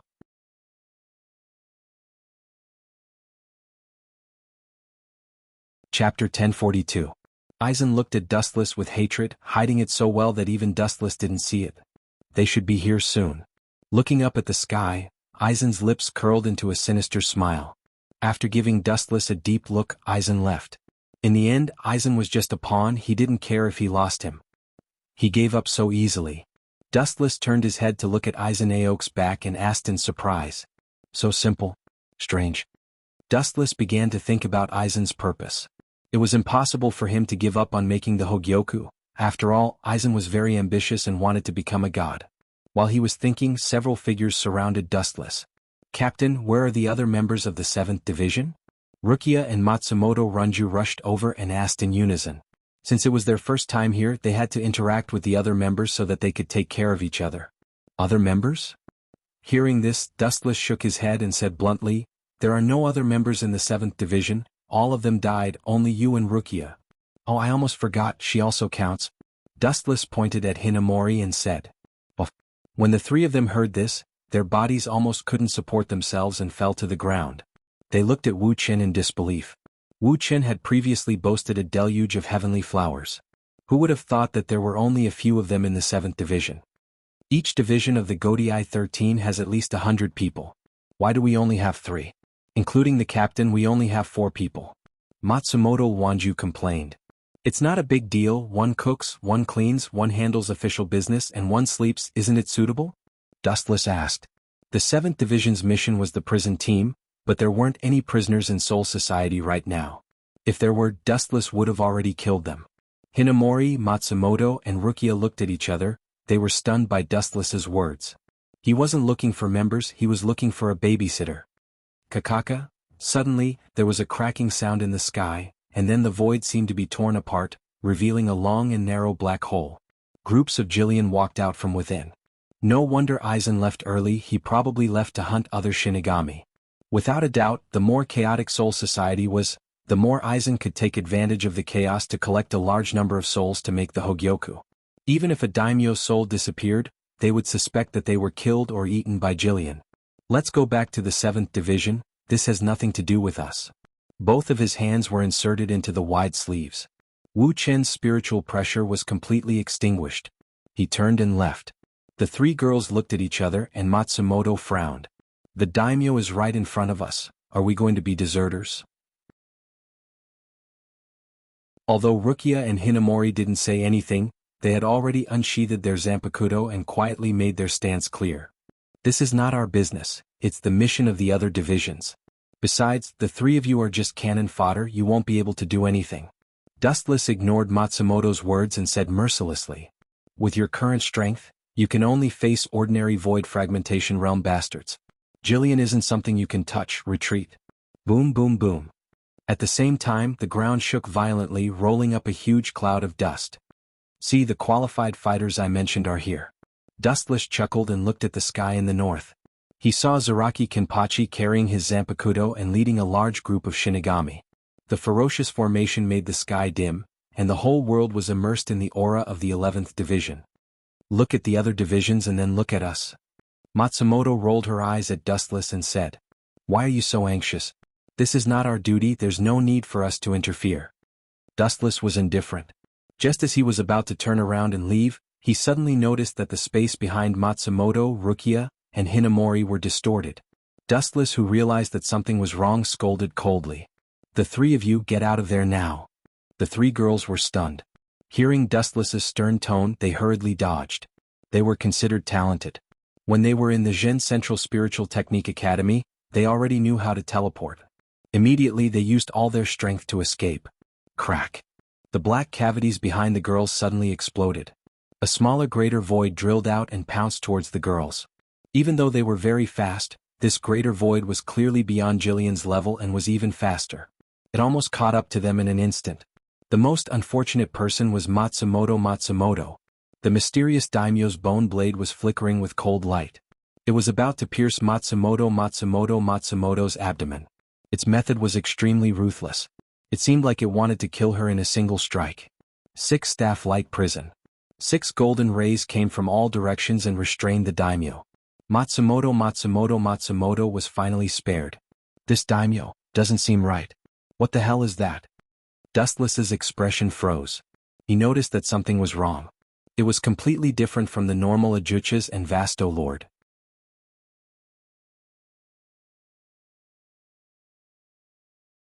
Chapter 1043. The mysterious greater void was covered with strange patterns all over its body. It looked messy, but in fact, it was filled with indescribable mysteries. Strange, it seems a little familiar. Wu Chen raised his eyebrows and looked at the mysterious pattern. He muttered in his heart.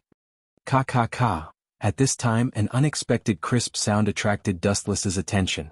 Looking at the origin of the sound, there were cracks on the 6 huge lights. Death God, you want to restrain me with trash of this level? You underestimate me too much. The greater void that looked like a mantis turned its head and bared its teeth at Dustless. I'm different from the other Ajuchas. Don't underestimate me. As soon as it finished speaking, it suddenly used force and tore the 6 light prison apart with brute force. It is indeed different. Dustless nodded his head in agreement. This greater void in front of him was indeed not bad. Its strength was higher than Ajucha's, but it was not at the level of Vasto Lord. But, after quietly looking at it for a while, Dustless's expression was cold as the light of destruction flickered on his fingertips. So what if it's different? In the end it's still Ajucha's. As soon as he finished speaking, the light condensed in Dustless's hand shot out. Dowbreaker 88, Flying Dragon strikes the thief. Whoosh whoosh whoosh. An extremely thick beam of light flew out and instantly engulfed the entire world. There was no sense of existence in the sky. The light that could be said to be invincible evaporated everything it touched. Boom boom boom. An ear-piercing explosion rang out, and an earth-shattering shockwave spread out like a wave. What was surprising was that although the mantis-like Ajuchas was injured, it was still alive. It didn't die. A hint of surprise flashed across Dustless's calm face. He curiously looked at the heavily injured Ajuchas and saw the irregular patterns all over its body. It was extremely mysterious. Dustless frowned. He felt that he had seen these patterns before, but he just couldn't remember where. Damned Grim Reaper, I won't let you go, never. Achukas, who was in excruciating pain, roared angrily.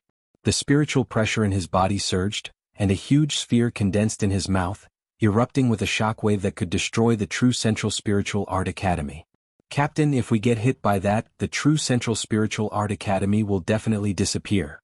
Rukia said anxiously. The same was true for Matsumoto and Hinamori. After all, this was their alma mater, and it was hard for them to part with it. You're talking about the situation where I hit him. He didn't even have the chance to retaliate. Dustless smiled as he lazily stuffed his hands into his sleeves. Bastard, you should know when to stop looking down on others. In his mantis form, Ajucha's eyes were spitting fire. This bastard was too infuriating. He actually said that he wouldn't need to use his hands to finish him off. What a shameless boast. He raised Void Flash in anger, but just as he was about to throw it out, something happened. Tensho. On the surface of the Void Flash, a black flame suddenly appeared, and then it exploded violently. Boom, boom, boom. The monstrous explosion swept across the sky, and the entire True Central Spiritual Art Academy shook. An area of about a few kilometers was turned into a huge sea of fire. It burned for a few minutes before it slowly stopped. It was a spectacular sight. The power of Void Flash is obviously stronger than Achukas and even stronger than Void Flash. And this guy obviously isn't an Arcana breaker. Strange, when did Hueco Mundo have such a void? Dustless muttered in disbelief. He immediately looked at the mantis void in front of him that was affected by his Void Flash explosion, and after thinking for a while, he resolutely walked over.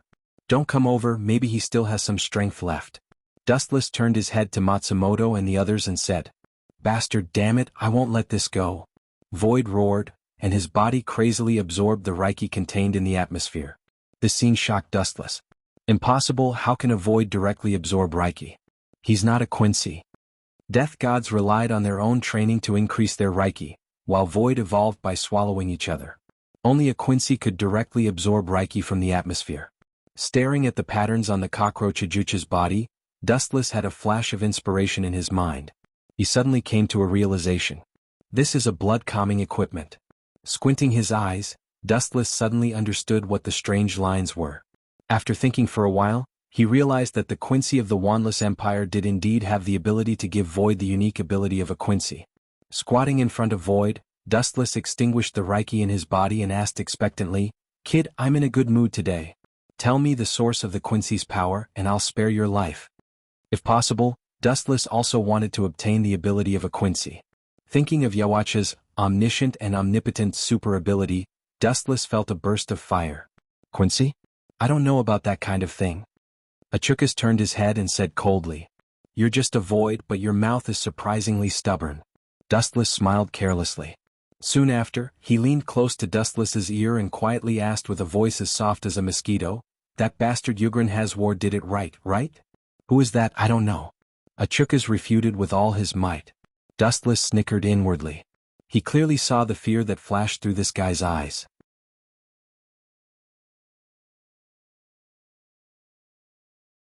Chapter 1044. The eyes were the window to the soul, no matter what kind of creature it was. Even the slightest change couldn't escape Dustless's fiery golden eyes. This great void at the level of the cockroach Ajuchas gave Dustless the first thought that he had a guilty conscience. The evasive gaze in his eyes explained everything. There is no need to quibble. I have fought with Quincy before, so I know a little about their moves. Seeing that this cockroach refused to admit it, Dustless didn't care and extended his hand. What are you trying to do? The cockroach Big Void screamed in horror. His tone was somewhat sharp. Dustless actually grabbed his head, and his eyes also underwent earth-shattering changes. His black pupils turned into a light purple color, and ripples spread out from his eyes. 9 pitch-black, flickering magatama hung from his eyes. The gem-like luster could see through one's heart, and the cockroach Ajuchas felt its heart palpitate. Under this pair of eyes, all secrets couldn't be hidden, and its heart was beating like a drum. What are you trying to do? The cockroach Ajuchas asked with a trembling voice. The current Dustless was completely different from before. The light emitted from those strange eyes was like a god looking down on a weak ant, and it made its scalp tingle. Don't worry, I am just extracting your memories. Dustless revealed a gentle smile and waved his hand. There will be no danger to your life. At most, you will become an idiot. Hearing this, the cockroach Ajuchas flew into a rage and glared at Dustless. Its ugly eyes flashed with hysterical madness. Void flash. The flash that was secretly condensed hit Dustless, and the light engulfed his entire body. Haha, you actually dare to come into contact with me at such a close distance. Serves you right, idiot death god. Ah. Dustless, who was hit by the void flash, exploded. At such a close distance, even if he wanted to use God's might to turn his body hollow, he didn't have the chance. The cockroach Ajuchas only heaved a sigh of relief after sensing that Dustless's spiritual pressure had completely disappeared. It's just a grim reaper. How can a lowly race like you understand the greatness of that lord? The cockroach Ajuchas snorted in disdain. Then, with a swipe of its hands, a long and narrow black cavity opened up. Just as it was about to step in, the voice of the King of Nightmares once again enveloped its mind. That lord? Looks like it really is Jugram. Tens of thousands of rays of light gathered on the ground and condensed into Dustless's physical body. He was frowning as he pondered with deep puzzlement. To be able to bestow their abilities to voids, Quincy is truly a mystical race. Dustless sighed emotionally. He still remembered that after friend Habak had revived, he had ordered the Knights of the Wandless Empire to capture powerful Great Voids, and he had even given them the ability to annihilate Great Voids to strengthen the Wandless Empire. Swish, swish. The black shadow was hard to see with the naked eye. It was as fast as light, but in Dustless's eyes, it was extremely slow. Idiot, it's rare for me to be merciful and let bygones be bygones. You're actually courting death. His expression turned cold. Dustless had always hated people like this who did not know what was good for them. Without wasting any time, he lifted his leg and sent out a thick flash of light. Lightspeed kick. A straight ray of light poured out and disappeared in an instant, turning into a golden spear with extremely powerful thrusting force. It pierced straight towards the black shadow. Boom, boom, boom. A huge tremor resounded through the clouds. The cockroach voids was instantly sent flying, spurting out blood. Its entire body was corroded by the high temperature caused by the lightspeed kick, and its entire body was like charcoal. I didn't come knocking on your door, but you came knocking on my door first.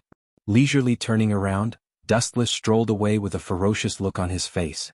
After all, Dustless had killed Busby, and Jugram had an extremely good relationship with the former.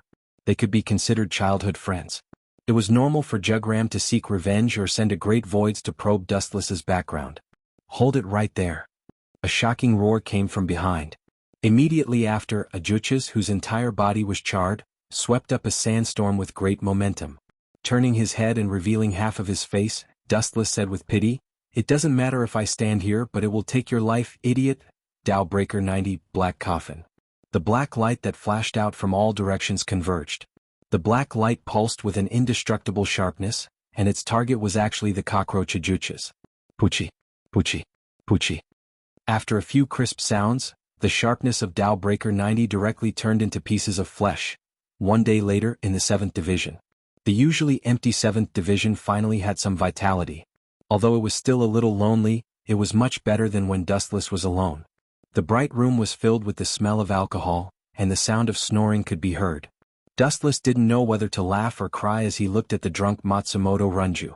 He was counting on the latter to handle official business and not to find drinking buddies. Now, Matsumoto Runju was drunk on the sofa, and the meatball in front of her chest almost fell out. Forget it, it's time to meet her. After so long, I should have gathered the information I wanted. Dustless sighed softly and then his eyes lit up.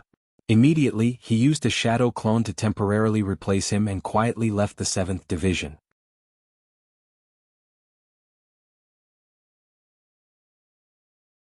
Chapter 1045.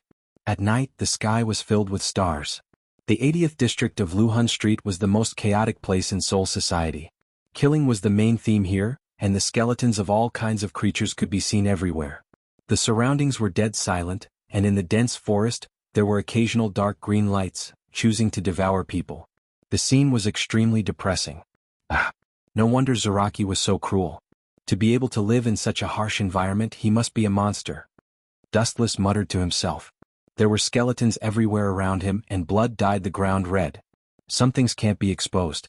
Since you want to investigate in secret as a reward. I'll give you a free flight ticket to the kingdom of heaven. The dormant chakra in Dustless's body immediately surged, and a huge flame spewed out from his mouth. Fire release, grand fire annihilation. The dark sky instantly turned red, and the dense forest in front of him was instantly eradicated. The flashing green lights in the forest also disappeared in an instant. There were only a dozen skeletons on the ground. Are you really Captain Death? How can you be so cruel to your own people? A surprised and doubtful voice came from behind, and there was a sweet fragrance. Dustless turned his head and looked at the girl with grass-green hair and said indifferently, "Same to you. Looking at your smiling face, you seem to be very happy. Looks like I've gotten what I wanted."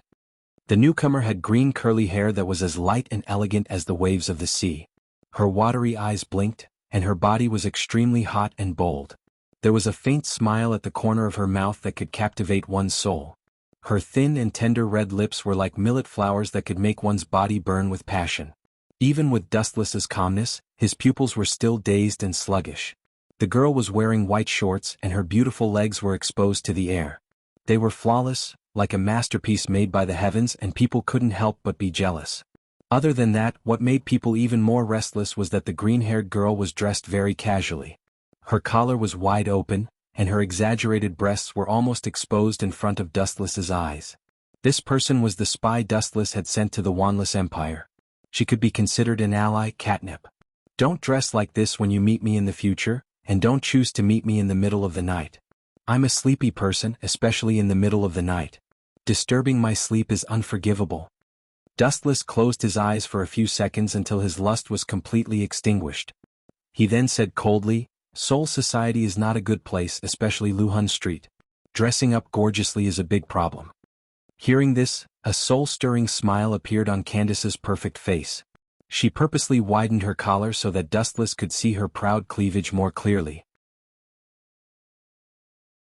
"Don't tell me you've fallen for me? That's right, I'm born with a natural beauty. I don't even need to make a move during a duel. I just need to throw a few flirtatious glances at my opponent and he'll collapse." Caressing her long hair that cascaded down like a waterfall, Candace laughed foolishly. She was very narcissistic. Hearing this, Dustless looked at her strangely and said with a frown, "Are you an idiot? If I'm really tempted and take forceful measures, do you think you can resist with your strength? And if you really believe that your beauty can change everything, why don't you test it on Jugram?" What an insensible man. Candace's proud face instantly darkened. She glared at Dustless fiercely and said with gritted teeth, "Jugram, that bastard. I'll definitely be torn into pieces by him in the future." Dustless responded with silence. His expression was a little blurry and his eyes were dozing off. "You bastard." Candace was very depressed and could not help but curse in her heart. Dustless had a drowsy look on his face with a beauty in front of him. He did not know how to appreciate her beauty at all. "All right, have you gathered the information I asked for?" Dustless waved his hand and asked impatiently. He continued, "I don't expect you to understand Yawach's abilities, but at least understand the abilities of the members of the Stern Ritter." Even though he had memories from the third dimension, Dustless only remembered their abilities and did not know their specific moves. There were many heaven-defying people in the Stern Ritter. Dustless even remembered an unprecedented pervert. As long as he used his brain and imagined his opponent's tragic death, his dream could become reality. He could directly think of his opponent to death. "I've tried my best to find out more details, but I didn't manage to get the abilities of Yawach's personal guards and Jugram himself." She handed a file that recorded the moves of the Stern Ritter to Dustless. Candace said solemnly, "Jugram is naturally suspicious. Once he finds out that I'm suspicious, he won't need any so-called evidence. He'll kill me directly." Speaking of which, Dustless nodded. He suddenly thought of Ajuchas, who had invaded Soul Society and had the power to destroy Quincy. He opened his mouth and was about to ask Candace about the details when something unexpected happened. A black irregular crack flashed in the sky. It was different from the black cavity of the Great Void, but it was also similar to a space tunnel. Dustless could clearly hear the cracked sound of movement inside. "You really know how to pick a time," Dustless frowned. A huge beam of light condensed in his hand. No matter who came out, he would kill them without hesitation. However, Candace's next move stunned Dustless.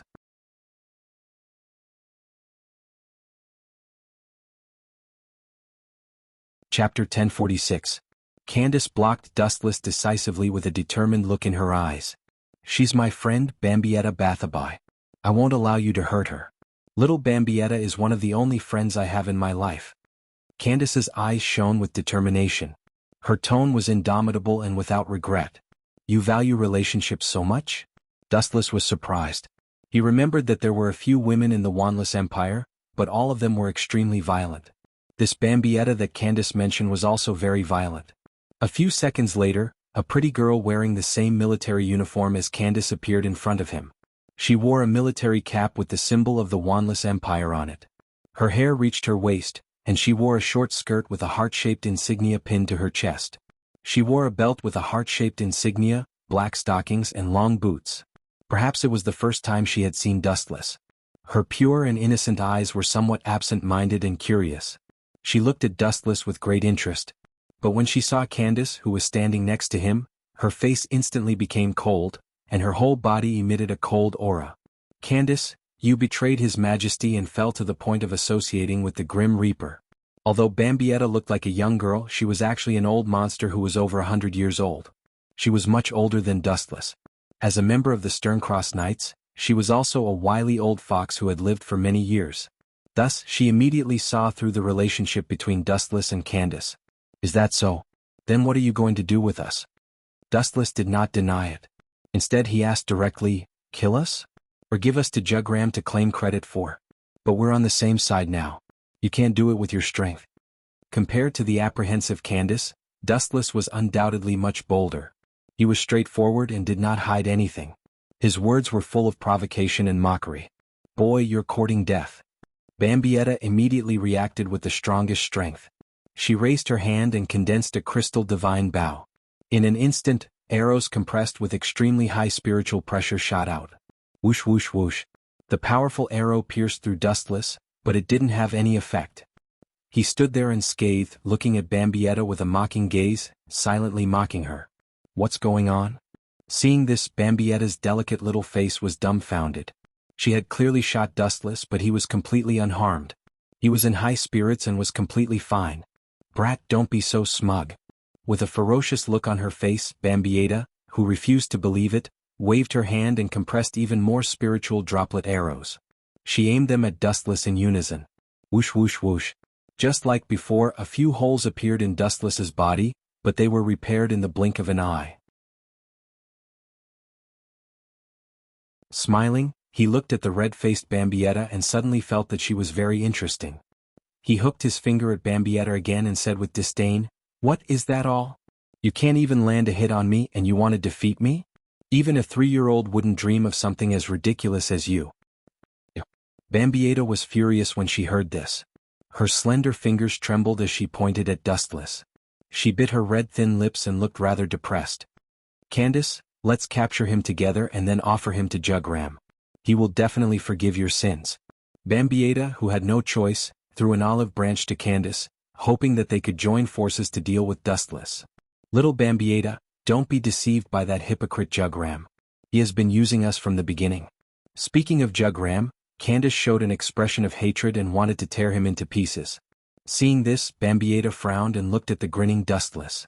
She pointed at him and said, Candace, don't be deceived by this shifty-eyed Grim Reaper. One look at him and you can tell that he's not a good person. It didn't matter what she said, but the narrow-minded Dustless's face immediately darkened.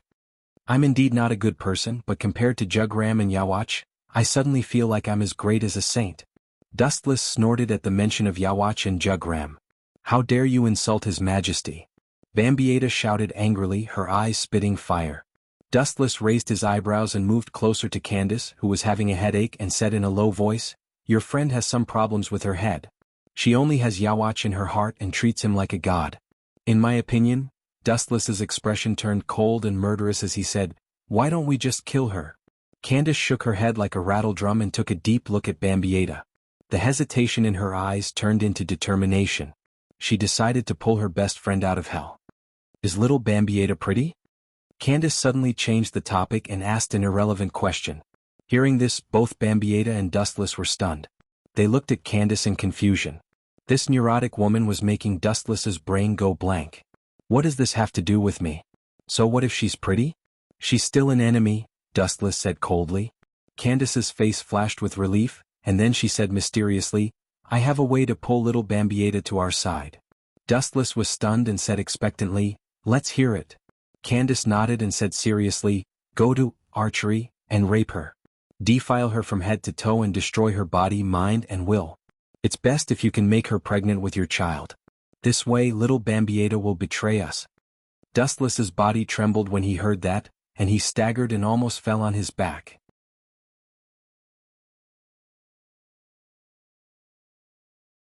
Chapter 1047. Not only was Dustless petrified, but even Bambietta was also stunned. Her face was flushed with shyness, and she looked as attractive as a ripe apple. Her ferocious aura was completely restrained and she looked quite cute. Finally she had some unique feminine charm. I'm deaf, right? Can you repeat what you said just now? Dustless reiterated. Candace looked at Dustless with a little dissatisfaction. After cursing him for being deaf in her mind, she explained, don't be fooled by Bambietta's casual dressing. In fact, she values something as worthless as virginity very much.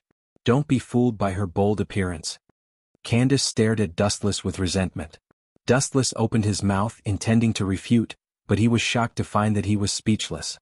He didn't know whether to laugh or cry.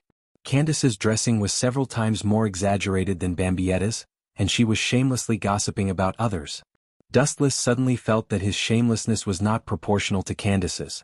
Noticing Dustless's strange look, Candace immediately understood that Dustless had misunderstood her.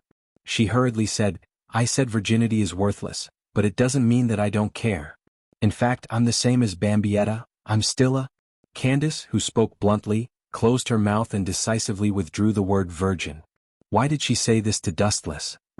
All in all, it's not wrong to listen to me. It's best to make her pregnant with your child. In this way, our alliance will have another layer of protection. I'm Bambietta's bosom friend and we'll be in-laws in the future. Without waiting for Dustless's reply, Candace murmured to herself, her eyes shining. She felt that she was too smart. She had been worried about how to deepen the alliance with Dustless, but now it seemed that all the problems had been solved. You're also my bosom friend? Dustless couldn't help shaking his head and smiling bitterly in his heart. Shut up, you bastard. I'm going to kill you. Bambietta, who couldn't bear it any longer, roared like an enraged tigress.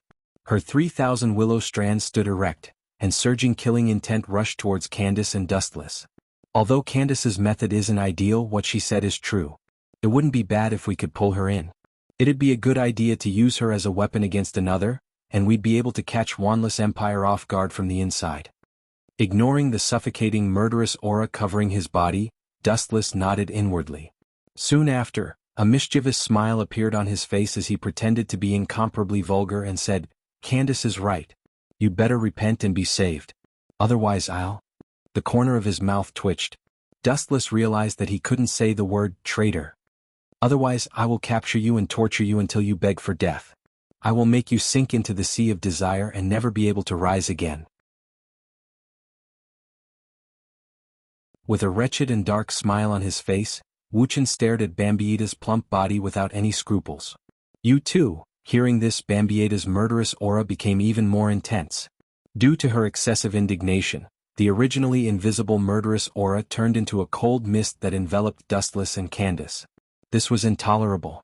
A vast spiritual pressure that was not inferior to that of a captain-level Grim Reaper erupted from her perfect body. Crack, crack, crack. With Bambietta as the center, the ground beneath her feet cracked open, forming a huge crack that rapidly expanded. In the blink of an eye, it had expanded to a radius of several hundred meters. Do you want to die? This is Soul Society. Seeing this, Candace's expression changed drastically. Releasing such a terrifying spiritual pressure would attract the attention of Soul Society sooner or later. When that happened, many captains would definitely rush over. The current Quincy was an existence that couldn't be exposed to the light. So what? As long as I can get rid of you two before they arrive. Bambietta said nonchalantly. Not only did the spiritual pressure she released not decrease, but it also increased, causing Dustless's captain-level Haori to flutter. There are so many problematic girls these days. Dustless's words immediately attracted Candace and Bambietta's attention, and they both glared at him with dissatisfaction. I'm telling the truth. You two belong to the brainless type. Dustless complained in his heart, and then his expression turned cold. You little things can be killed in the blink of an eye. You're not even worth fighting. Hearing this, Bambietta, who had a bad temper, was about to explode. If Yawach wanted to kill her, he had to fight, but when it came to Dustless, he didn't even need to fight. One should know when to stop looking down on others. Is that so? Bambietta sneered and said sarcastically, if you can really kill me in the blink of an eye, then I'll agree to your conditions and follow your lead. After saying this, Bambietta looked at Dustless with extreme disdain. Kill her in the blink of an eye? What a joke. Even Yawach couldn't do this. God is so unfair. Suddenly looking up at the sky, Dustless was dejected. Candace was stunned. Blinking her crystal eyes, she asked, why do you say that? You don't understand? Dustless glanced at Candace and sighed in loneliness. My life is really a tragedy. Now I have another teammate who is as brainless as you. Why is fate so cruel and ruthless? Bambietta vomited blood and trembled with anger. Her ferocious look made it seem as if she wanted to tear Dustless apart. His words undoubtedly meant that he could kill her with a single glance.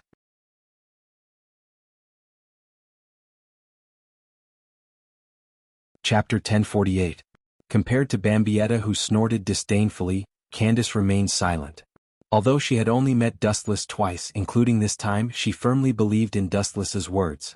It was not surprising that a person who was already a miracle could create any miracle, because his very existence was a miracle. This guy, her eyes flickered, captivating one's soul. Candace, who was lively by nature, remained silent, her expression calm. She sized up Dustless from the corner of her eyes, and a strange feeling spread in her heart. Dustless did not say a word in the face of Bambietta's mockery. It was not that he was powerless to fight back, but that he did not bother to answer. Seeing Dustless remain as indifferent as a statue, Bambietta withdrew her spiritual pressure. After all, this was Soul Society, and releasing spiritual pressure endlessly would attract the Grim Reaper's attention sooner or later. Bambietta could not help but think. Staring at Dustless and Candace, she frowned.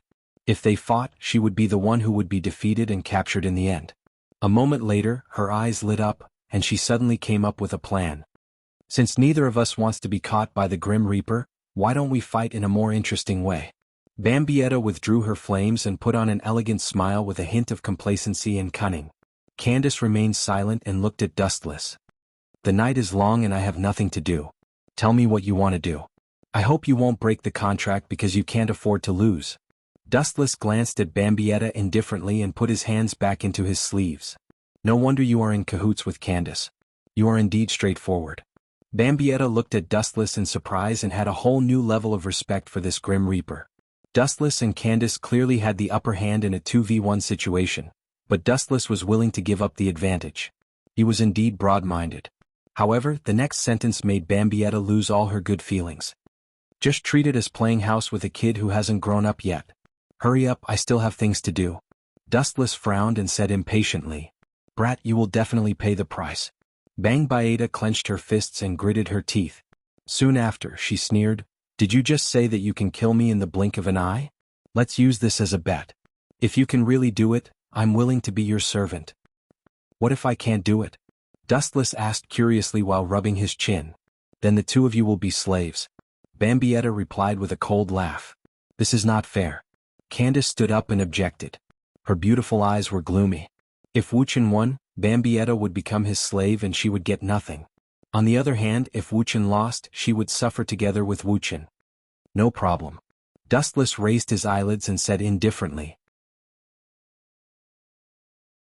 Hearing this, Candace immediately turned her spearhead and bombarded Dustless indiscriminately, her saliva flying all over the sky. Are you kidding me? You are not qualified to decide my fate. We are allies now and we don't even have this basic trust. Let's just go our separate ways. Glancing at Candace, Dustless replied, Besides, the winner of this boring competition will definitely be me. Also, I can have a little slave to play with. How great would that be? Dustless stared at Bambietta with an invasive gaze and laughed sinisterly. His wolf-like gaze could ignore the existence of clothes. It was very wretched. Whoosh whoosh whoosh.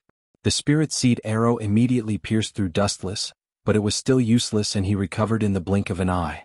Dustless glanced at the frustrated Bambietta with pity and said calmly, This kind of ordinary attack is useless. Only after Annihilator uses Perfect Holy Body, or activates Holy Word, can he attack my physical body. Until now, Dustless still couldn't figure out how Annihilator could elementalize. Grumble grumble. At this moment, Dustless's stomach started to grumble. He suddenly felt a little hungry and said, "It's getting late. Let's start now and finish this as soon as possible. You can go back and eat." After saying that, Dustless's pupils changed.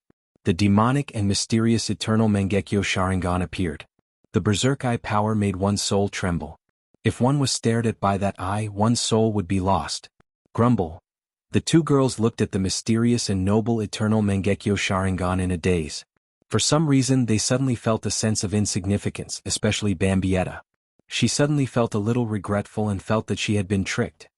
"Look into my eyes." This sentence attracted Bambietta's attention. She instinctively looked at Dustless's eyes. The moment their eyes met, Bambietta suddenly felt that the secret in her heart had been seen through. She instinctively wanted to close her eyes. However, it was too late. "Tsukuyami." Two simple words came out of Bambietta's dry lips. Bambietta's bright eyes immediately dimmed as if someone had covered her face and robbed her of her ability to think. Plop. Under Candace's horrified gaze, Bambietta fell to the ground weakly.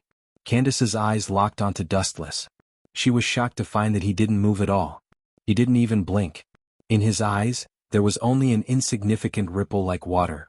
Then Bambietta was killed instantly. It was as simple as blowing air. Looking at the motionless Bambietta on the ground, Dustless stretched and sighed with emotion.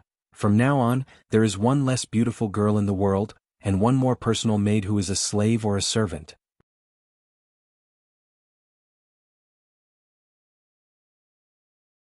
Chapter 1049.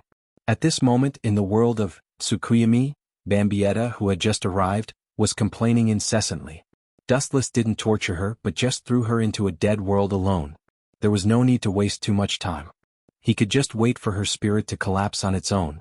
Just imagine how uncomfortable it would be to be thrown into a desolate world alone. In addition, Dustless also showed Bambietta the clip of Busby sneak attacking Candace. "This way she should bow down to me." In the real world, Dustless strolled to Bambietta's side, looking at her pale and terrified smiling face, laughing secretly. His tone was like a prank. "It's still too far away. Little Bambietta won't be defeated so easily." Candace shook her head and looked at Dustless in surprise. Especially the Eternal Mangekyo Sharingan that attracted her attention. She immediately said with some hunger, "What kind of eye is that? I've never heard of Shinigami having such an ability, or is it the ability of your Zanpakuto?" "This is a dojutsu called Sharingan. In order to get it, I paid a lot." His eyes suddenly became a little melancholy. Dustless's tone had a rare touch of melancholy, as if he was immersed in memories. His soul began to wander, recalling the past. The memories of more than half a century of vicissitudes began to slowly rewind like a movie. Candace looked at Dustless in surprise, standing still. Everyone had a sad past and no one was an exception. You despicable bastard, I will not let you go." The sudden scolding disturbed the peace. Dustless's confused eyes disappeared, and he returned to his usual calmness. He squatted down and looked at Bambietta, who was sweating profusely. "My cute little maid, why are you so upset? I didn't torture you." Bambietta's pretty face fell when she heard this. Dustless indeed didn't torture her, but being thrown into a desolate world and living alone was worse than being killed. "I have fulfilled my promise, now it's your turn," Dustless said seriously as he looked at Bambietta, whose face had turned green. Meh. Bambietta's entire face was filled with black lines. Her heart felt weak and she wanted to retreat. She had just said that she would be a slave or a servant, but it was just a casual remark. He didn't have the confidence to admit it. The consequences of little Bandy's violation of the agreement are very serious. Candace stood up and said in a threatening tone, "Although this guy looks decent, he's actually very lecherous. He and the captain of the 4th Division Unohua Lai, who's also known as the First Sword 8 in the Empire, are involved. Also, he recruited 3 good-looking students. They actually know that Unohana Retsu is the First Sword 8. It seems like Wanless Empire knows a lot about Soul Society's internal affairs." Dustless frowned. Wanless Empire was much harder to deal with than Aizen Sosuke. Sosuke Aizen's understanding of the war from 1,000 years ago was similar to Dustless's, if not worse. All information about Quincy had been erased from Soul Society. Aizen's understanding of Quincy was limited to a few words. "I'll ask you one last time. Are you willing to surrender or go to hell to accompany Busby? Dustless asked indifferently as he condensed a huge light on his finger and pointed it at Bambietta. You killed Busby? Bambietta said in surprise. She then looked at Dustless's cold face and said with a bitter smile, Do I have any other choice now? Also, is the scene you showed me in that strange world real?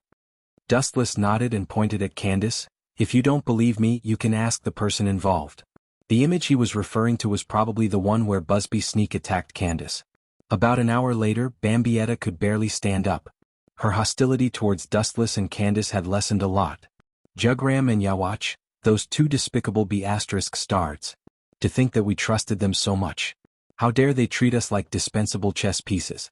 I must have been blind in the past. I must kill them both. After Bambietta understood what had happened, she was filled with righteous indignation. Just like Candace, she wanted to take revenge on Jugram and Yawach. Seeing this, Dustless chuckled. He liked dealing with honest and straightforward people. To put it nicely, they were simple-minded and simple-minded. To put it bluntly, they were brainless. However, Dustless liked brainless people. Dealing with a black-bellied and intelligent woman like Unohana Retsu sometimes made him uncomfortable. A smart woman was often annoying. At least that was what Dustless thought. It was okay to be a little stupid. Oh right, I need to tell you too something important. It has to do with the future of Wanless Empire. As if she remembered something, Bambietta's voice became several times louder. With a serious expression, she revealed a top secret that made Dustless's expression change. The future of Wanless Empire? That is indeed a big piece of news. Wuxia nodded noncommittally, then he teased and guessed, What is it specifically? Jugram wouldn't want to form an alliance with Sosuke Aizen, would he? Hearing this, Bambietta's eyeballs almost fell out. She said in disbelief, You must be a Quincy. Jugram wants to form an alliance with Sosuke Aizen.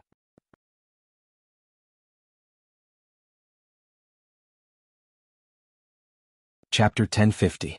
Dustless opened his mouth. Although he was surprised, he still shook his head. Jugram's risky move was within Dustless's expectations. Quincy's goal was naturally to destroy Shinigami and kill Soul King. Aizen's goal was the same. Even if the two sides hit it off, it would still be in line with each other's goals.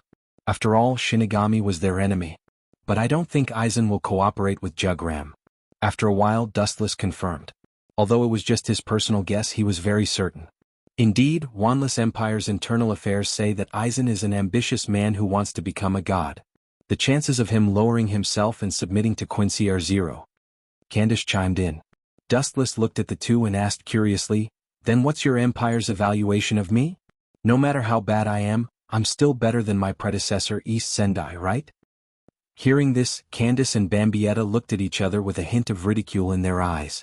It can't be that he's not even as good as that kid from East Deity Palace, right? Wu Qin covered his old face in disappointment as if he was speechless. That's not it. The two women shook their heads at the same time. Bambietta said, Jugram recently created a special fighting force and you're one of them. Wu Qin was stunned when he heard that and asked subconsciously, Special combat power? You didn't remember wrong, did you? There were indeed special existences like special combat powers, but they would only appear after Yawach fully recovered and attacked Soul Society. Right, no matter what, you have to be careful. Jugram isn't a good person. Bambietta frowned and reminded him with good intentions. You? Dustless showed a dissatisfied expression and scolded with a straight face. I won the competition just now.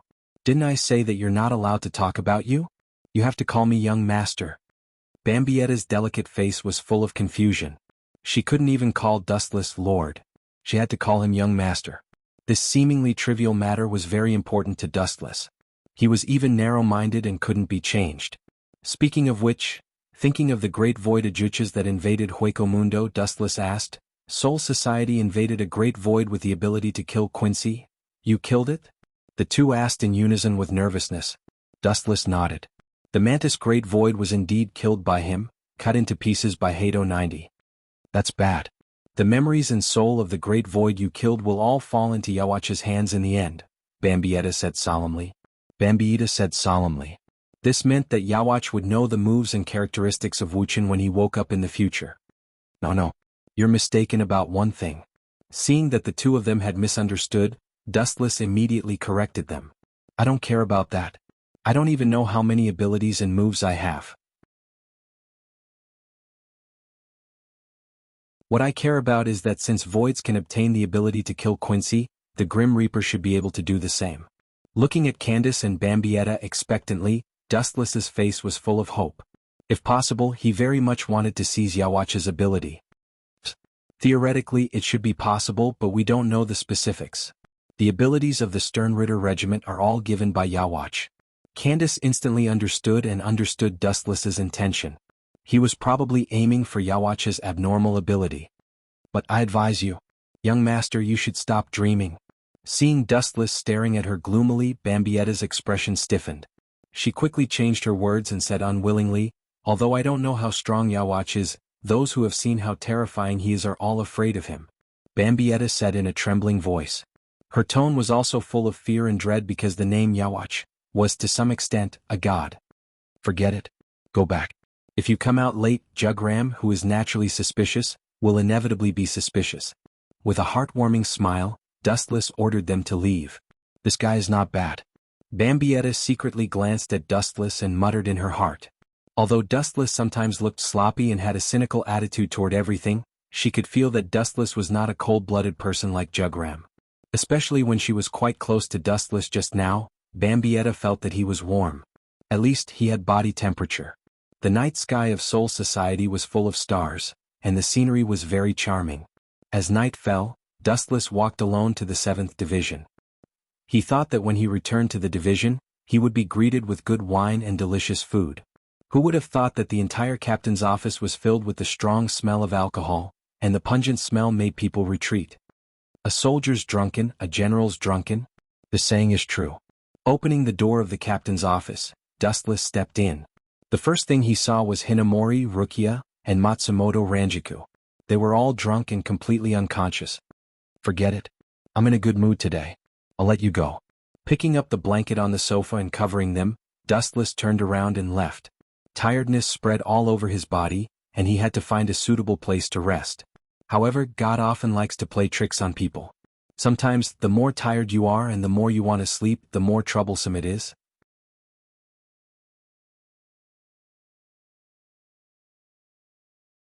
Chapter 1051.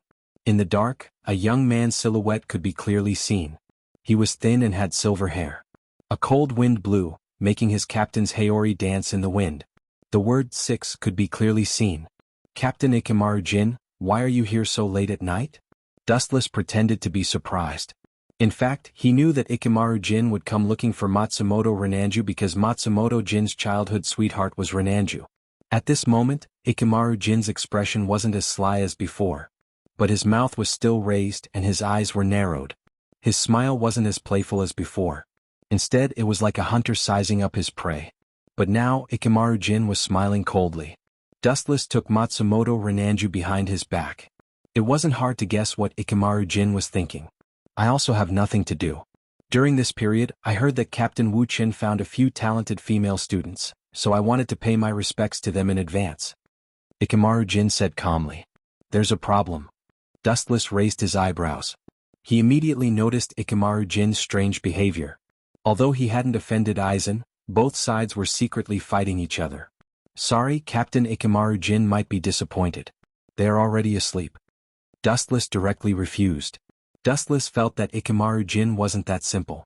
Since he pulled Matsumoto Renanju and the others into the 7th Division, he wouldn't let them be in danger. This cunning fox only had Matsumoto Renanju in his heart. He was cold to everyone else. It's just a meeting. Captain Dustless, you don't have to be so cold. Ikemaru Jin touched his chin and smiled. He was also very calm. Dustless clearly felt that the surroundings were extremely cold. The humidity was affected by Ikemaru Jin's murderous aura, and there were signs of it freezing. Cold and heartless? Dustless repeated Ikemaru Jin's words. He said coldly, Captain Ikemaru Jin, what do you think will happen if you put a sinister snake in a sheep pen? Of course, Ikemaru Jin didn't even think about it. He stared at the faint smile on Dustless's face and realized that Dustless was implying something. That sinister snake was obviously cursing him. I didn't expect Captain Dustless to be so good at talking. Ikemaru Jin's expression changed a little bit. Then he opened his eyes and looked at the 7th Division's captain's office. Then he turned around and left. So quick? That's impossible. How could he leave without seeing Matsumoto Renanju? Looking at Jin's back, Dustless pondered over his motive. So Matsumoto Jin. Of course, Matsumoto Renanju Matsumoto B Matsumoto B Matsumoto Matsumoto B Matsumoto Aizen Jin. Sharp Isisisically looking at him. Staring. Was Isisisic. Jin was sharp, Jin looking. Looking up, he saw a huge white light coming at him. Of course, there was also the sound of a fatal attack. Shoot him, Shinigami. The cold light flashed rapidly. Because it was too sharp, people didn't dare to open their eyes. It extended without limit and almost pierced through Wu Qin in the blink of an eye. That's all you got. Ikemaru Jin said to himself as he put away his Zanpakuto. Just like being melted by the divine spear, Dustless's entire person vanished without a trace. You're right, I heard that your Zanpakuto is very strong, but it seems that it's all you got. Thousands of fireflies swept across the pitch-black sky. In a flash, it was as bright as day. Gathering behind Ikemaru Jin, Dustless, who had a cold expression, mercilessly sent out a small foot covered in light. Lightspeed kick. Kakaka. The wall 100 meters away cracked and Ikemaru Jin was stuck in it. However, this kind of normal attack couldn't do any damage to him. He was almost unharmed. No wonder Aizen let Jin stay by his side even though he knew that he was up to no good. I thought he was just a passerby.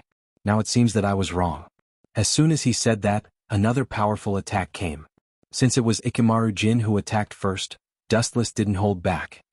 Bansho Tensei. He raised his hand and an endless gravitational force covered Ikemaru Jin's body. He started to float uncontrollably. You took the initiative to close the distance with me? Stupid. Do you know what ability my Zanpakuto has? Sensing the gravitational force covering his body, Ikemaru Jin's smile got bigger. He didn't resist. Instead, he rushed at him at an even faster speed. In the blink of an eye, the Zanpakuto fell from the sky. You're the stupid one, Captain Ikemaru Jin. Staring at the falling cold light without changing his expression, Wu Qin opened his hands, and a repulsive force that was diametrically opposite to gravity erupted. Shinra Tensei. Just as Dustless was about to be cut in half, the repulsive force came out of nowhere. Ikemaru Jin's smile froze and an unstoppable force forced him back. Caught off guard, Ikemaru Jin was sent flying again. I just stole your childhood friend. I just pulled Matsumoto Renanka into the 7th division. I'm not even marrying her. Why are you so agitated? Even though Ikemaru Jin covered it up perfectly, Dustless could still see what he was really thinking. His childhood friend was stolen by Dustless. He was heartbroken.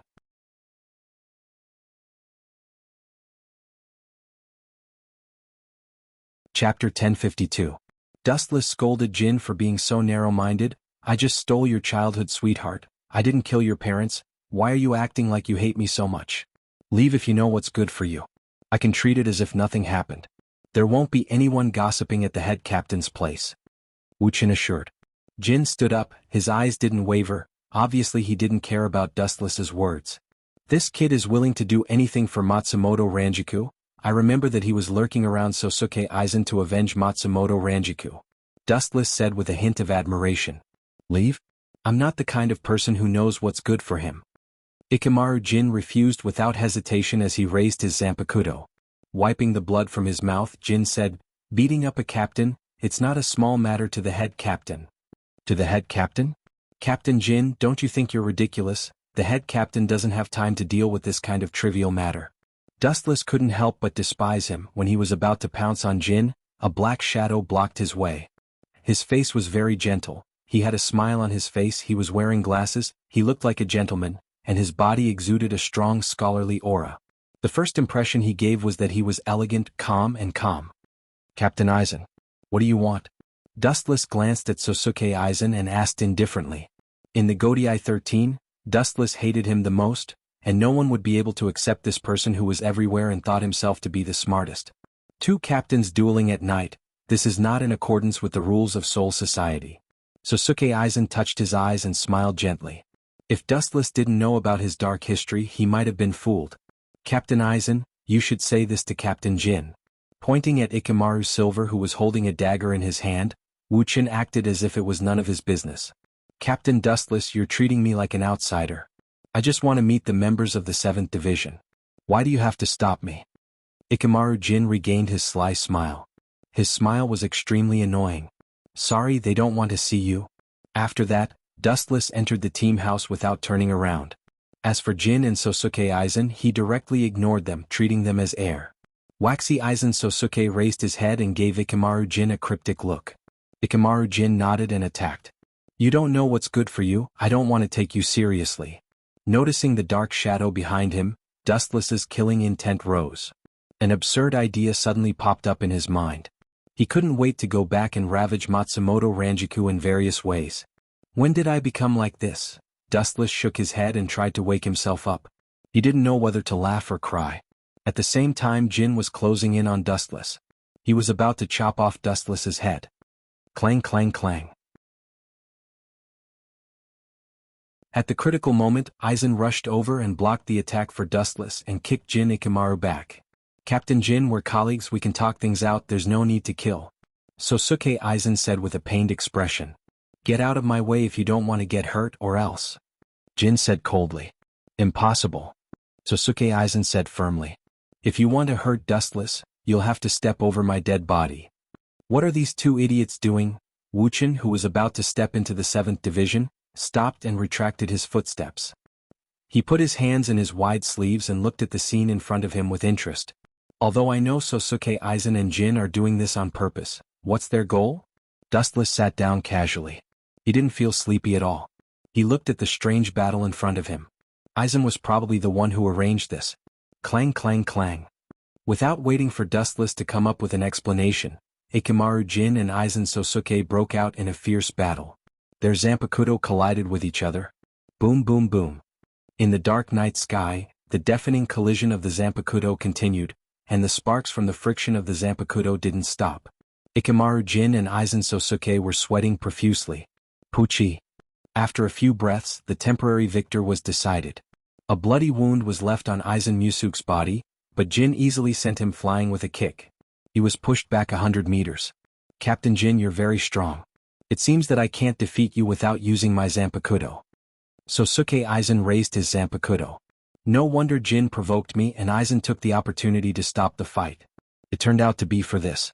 I thought you two had prepared some kind of script, but it turned out to be so ugly and vulgar. Dustless looked at Aizen with disdain. I guess you want to find a suitable opportunity to let me see Aizen use Kyoka Suigetsu. Unfortunately, you're doomed to fail. Knowing Aizen Sosuke's intention, Dustless did as he wished. His two dark eyes locked onto Kyoka Suigetsu and observed the slender Zanpakuto's blade. Dustless can't wait to be hit by Kyoka Suigetsu. Anyway, it doesn't hurt him.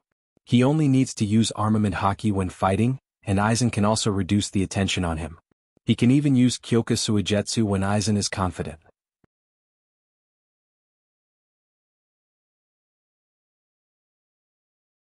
Chapter 1053. Dustless stared at Aizen, or rather, his Zanpakuto. In Soul Society, the person that Aizen was most worried about was undoubtedly Dustless. Strength was one thing, but the bigger reason was that Dustless hadn't seen the release of Kyoka Suigetsu. On a whim, Aizen teamed up with Ikamaru Jin to test this conspiracy. Idiot, I'll say goodbye from now on. Seeing Dustless staring at his Zanpakuto curiously, Aizen smiled. Although the captains of Soul Society were all colleagues, in a sense they were also competitors. Everyone wanted to know each other's Zanpakuto and their abilities. Idiot, do you think your Kyoka Suigetsu ability is invincible? He's as innocent as a kid. On the surface he looked like a curious baby, but in his heart Wu Chen sneered. In this world, the only thing that could make Dustless wary was Yawacha's heaven-defying ability. Although the catoptric deflection was powerful and heaven-defying enough, it had little effect on Dustless. It didn't even have any effect as long as he closed his eyes and used Kenbunshiku Haki. In this world, only absolute strength could be relied on. After a while, Sosuke Aizen released his Zanpakuto and Jin Ikamaru stopped fighting and left without saying a word, not even bothering to explain. Perhaps in Sosuke Aizen's eyes, anyone who saw Kyoka Suigetsu's Shurikai was no longer qualified to be his opponent. They were nothing more than pawns. Captain Aizen, Urahara Kisuke's half-Hogyoku, shouldn't we take the opportunity to snatch it? Ikamaru Jin took a deep look at the 7th Division's house. As if he was looking for Matsumoto Ranjiku, he turned to Aizen and asked. There's no need to draw legs on a snake, he's already immersed in Kyoka Suigetsu, and don't you think it's a good thing that Hogyoku is in his hands? Sosuke Aizen analyzed wisely, it would be best if he can create Hogyoku, then we can take advantage of the situation. Aizen smirked. Even if he can't create a perfect Hogyoku, he'll lose his value. Although it wasn't explicitly stated, the meaning was self-evident. A person who had lost his value could only die in the end. But he's very strong, unimaginably strong. According to the news from Hueco Mundo, even Vasto Lord couldn't withstand a single blow from him. Ikemaru Jin reminded. He had heard of Dustless sweeping through Hueco Mundo. At that time, Squad Zero had also been tricked by Dustless.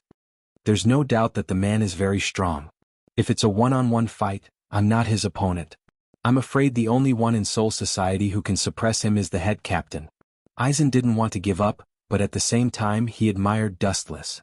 Dustless had only been a Shinigami for a year, but he had achieved more than he had in hundreds of years.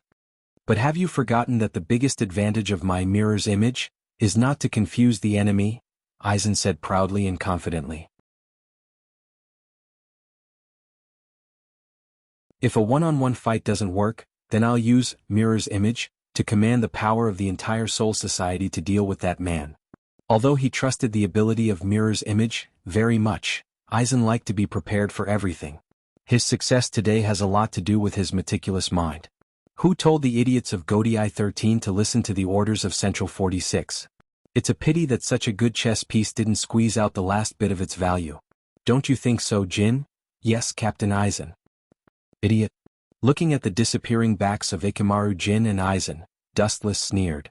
Aizen's mirror's image can hypnotize the five senses, but the observation haki is outside the five senses. The chance of Aizen defeating him with this ability is 0. Even the conversation between Aizen and Ikemaru Jin was heard clearly by Dustless. What a blatant plan. He should be waking up soon. Looking down at the blue round bead in his hand, Dustless muttered to himself. The mysterious black and purple light contained a magical power, penetrating a faint purple mist. If you perceive it carefully, you will be surprised to find that it's a very dense materialized Ryatsu. The bead in his hand is the Hogyoku. Aizen, you don't deserve to have the Hogyoku. It would be impolite for me to accept it on your behalf. Feeling the cool touch of the Hogyoku, Dustless raised the corner of his mouth. His face was full of satisfaction and of course a touch of disappointment. Getting the Hogyoku is indeed something to be happy about, but so far, Dustless's Zanpakuto hasn't moved at all. As a Shinigami, Dustless is embarrassed that he doesn't have a Zanpakuto. Zaraki Kenpachi is stronger than him and he has a Zanpakuto. Now Dustless can only use the first Hogyoku. Forget it. Since Aizen used the ability of mirror's image on me, it means that Aizen should be doing something in the near future. After thinking about it, Dustless felt relieved. He can't force the Zanpakuto and he can't force it. What's more, according to Dustless's current strength, obtaining the Hogyoku is like adding wings to a tiger, and the Zanpakuto is actually dispensable.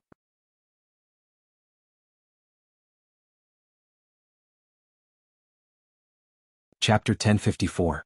Time flew by and in the blink of an eye 5 months had passed. Perhaps because of the different concept of time of death, these 5 months, Dustless only felt like a snap of the fingers, slipped away without any consciousness. During this period, the Hogyoku also completely awakened. Why don't I feel anything? Dustless was puzzled. Looking at the smooth chest in the center, there was obviously a mysterious blue bead inlaid. A day ago, Dustless had implanted the Hogyoku into his body. But to his disappointment, there was not even a fart reaction, let alone evolution. Definitely no feeling. When your Ryatsu bottoms out, I will provide you with power. When your life is oppressed, when you fear death, you can evolve.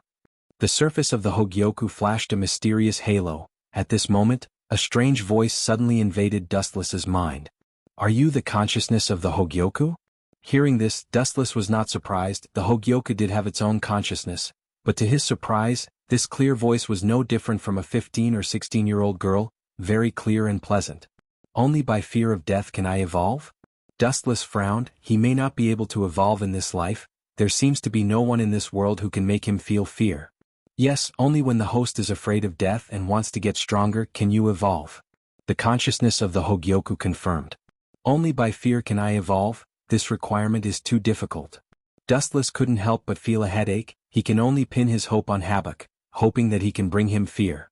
But it doesn't matter. It's also very good to get unlimited Ryatsu. Dustless showed a smile and immediately said loudly, Wanju, quickly bring my captain's Haori, I'm going to be late for the captain's meeting. That old man is really bored, he always wants to hold a meeting. Thinking of old man Yamamoto, Dustless couldn't help but complain. The 7th Division needs to increase the members, at least a few nannies to wait on you. Matsumoto Ranjiku shouted in dissatisfaction. She threw Captain Haori to Dustless and immediately fell onto Dustless's bed. Gulp. Dustless awkwardly took a deep breath and looked at Matsumoto Ranju's voluptuous body. Matsumoto Ranjiku was only wearing simple pajamas, which couldn't hide her hot body at all. Moreover, Soul Society's clothes were very strange, everything seemed to be transparent. Get up. Dustless nudged Matsumoto Ranjiku, but she obviously didn't buy it and fell asleep.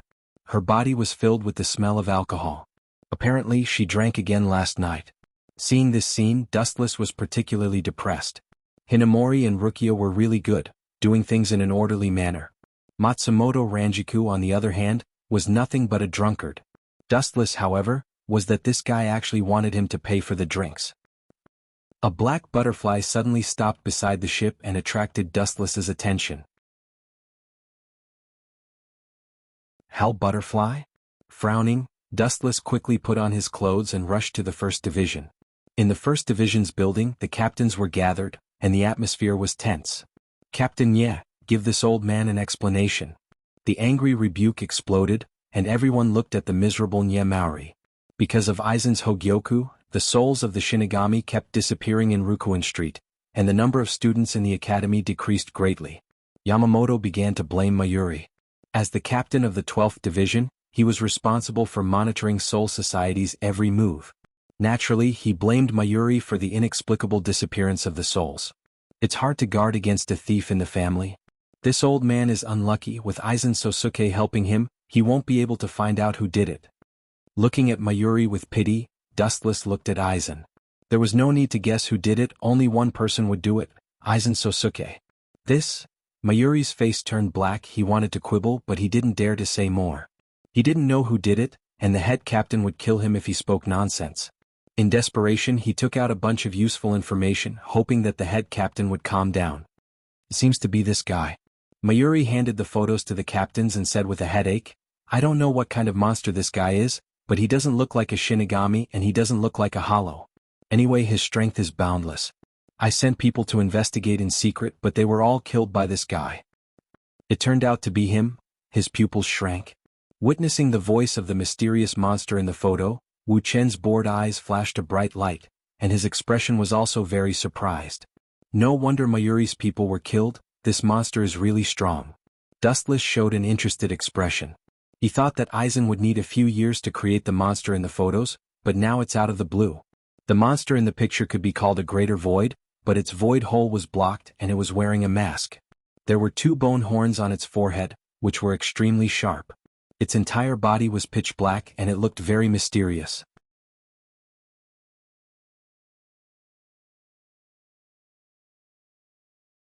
Chapter 1055. Dustless was speechless. The captains discussed among themselves. This was the first time they saw such a strange creature. What is this? After a while, the head captain muttered in confusion. His eyes were filled with curiosity as he looked at Mayuri. This was his specialty. However, the head captain was going to be disappointed this time. Mayuri shrugged helplessly with a blank expression. This was the first time he had seen such a strange thing. I remember this void is called Void White. It's a void created from the soul of a Shinigami. It's very strong. I think it's on the same level as Vasto Lord, maybe even stronger. Compared to the captains who didn't know, Dustless was familiar with it. It was the void created by the future Shinozaki Ichigo. Captain Sama? Aizen stood up and politely said, no matter what this guy is, he only went to 3 places, Soul Society, Hueco Mundo, and the modern world. Aside from that, there are no other places. Dustless sneered and immediately attacked Aizen. Captain Aizen, you want to send a Shinigami to the modern world in Hueco Mundo, but we don't have that many people. Haha, Aizen smiled calmly and said, of course I'm not going there to wait. That stupid method won't work. What I mean is, since this monster likes to hunt souls, we should take the initiative to lure it. We don't even know its location, how can we lure it? Dustless sneered. He felt Aizen's motives weren't pure. It's simple. Didn't Captain Yes say that the monster likes to eat souls? That means it likes people with high Ryatsu. Aizen smiled and said confidently, I think it's most likely to go to Luhun Street or the modern world. It shouldn't have the ability to enter Hueco Mundo. Dustless glanced at Aizen and then looked away. Dustless was sure that Aizen didn't have good intentions because Sosuke Aizen was the one who created Void. Now that he was released for no reason, there must be a conspiracy. Leave Soul Society's Drifting Soul Street to me. I will tear that bastard apart and return peace to Drifting Soul Street. A rough voice came. Looking up, it was the hungry Zaraki Kenpachi, waving his Zanpakuto excitedly as if he was on steroids. This brat has also learned this trick. Public morals are really degenerating these days. Dustless couldn't help but feel helpless. Even Zaraki, who loved to fight, was talking about peace. Among all the captains, he was the one who was most eager for something big to happen. Raising his eyebrows, a captain who rarely spoke suddenly stood up. Then the modern world dash. Leave the modern realm to me. Dustless glanced at the person and immediately stepped forward to answer. Everyone's eyes focused on Dustless and immediately looked at the captain who just spoke. This person was the current captain of the 10th Division, Isshin Shiba. Dustless recognized this person. He was the father of the future Shinozaki Ichigo. In the future he would be in cahoots with Urahara Kisuke and the others. Then Captain Dustless will go to the modern realm. Yamamoto nodded and said, "That's not good. I heard that there are a lot of Quincy in the modern realm. Why don't you come with us? It would be best if you can catch some for me to experiment on." Mayuri laughed sinisterly as he waved his slender fingernails that were comparable to blades. "Quincy?" Yamamoto's cloudy eyes emitted a chill and immediately said coldly, "Although the chance of being attacked by Quincy is 0, it's good to go to the modern realm together. At least we can take care of each other." Dustless heard this and stared at Yamamoto. Maybe other people thought that Quincy was finished, but the captain knew very well. Quincy wasn't completely finished. 1,000 years ago he didn't kill Yawatch, he only sealed it. But why is Sosuke Aizen so confident? Isn't he afraid that I will kill Void White? Dustless frowned deeply. He was sure that Aizen spent a lot of money to create Void White. He was a greater Void White that was comparable to Vasto Lord. He was the accumulation of countless souls. It would be a loss if he was killed. After all, he spent a lot of effort to create Void White. And that Isshin Shiba? His eyes turned and fell on the usually low-key Isshin Shiba.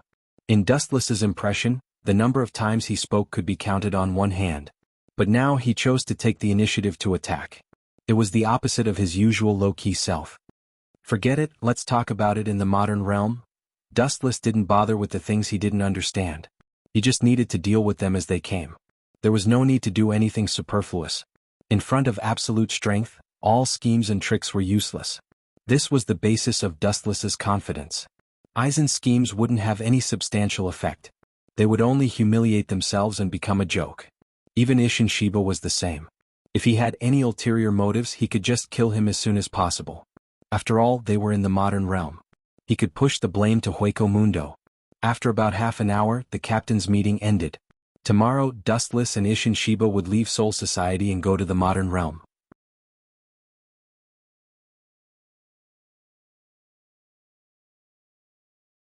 Chapter 1056. In the sky above Kangzucho, the void was distorted. Two figures floated in the air, looking down at the crowded city below. Although I'm not used to it, I've been in Soul Society all year round. Changing to the modern world all of a sudden, it's quite exquisite. Shiba Isshin looked at the metropolis on the ground and said with emotion. He looked at the cars driving below and looked at them curiously. Soul Society has never had such a thing. "Captain Isshin, is this your first time in the modern world?" Looking at the childlike Isshin, Dustless asked. Isshin nodded and immediately suggested, "Kangzucho is quite big, why don't we split up to find that guy, it's faster." Dustless nodded and agreed, "Then I'll go to the east. Then I'll go to the west." Isshin jumped quickly on the high-rise buildings, his steps light and vigorous. He obviously wasn't running around aimlessly, but with a mysterious map in his hand, looking left and right to find his destination. This kid's motives are really impure, his direction seems to be. In a hidden alley, Dustless stared at Isshin in the distance with a cold smile.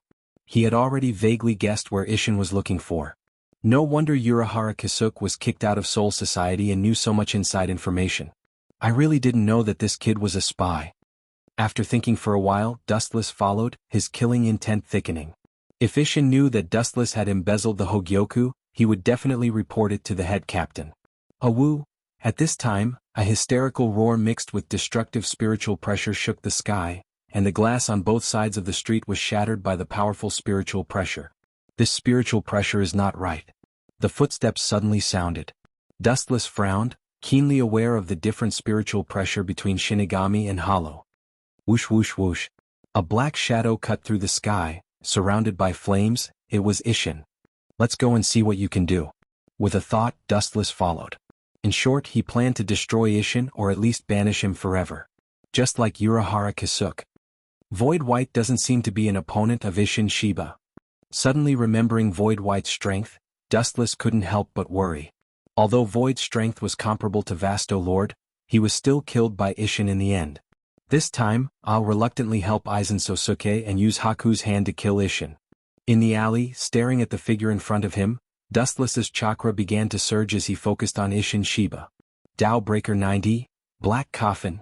Several black shadowless blades came from all directions and almost instantly approached Ishin Shiba, who didn't know what was going on. Ishin was shocked when he saw this. Sensing the sharp auras coming from all directions, he shouted without thinking.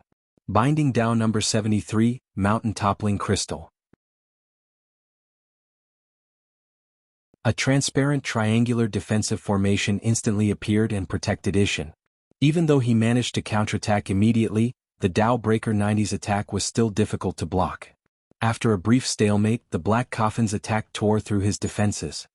Puchi, puchi, puchi. Shiba Ishin's body was instantly torn open, and blood was dripping from his wounds. It was such a shocking wound that people couldn't bear to look at it.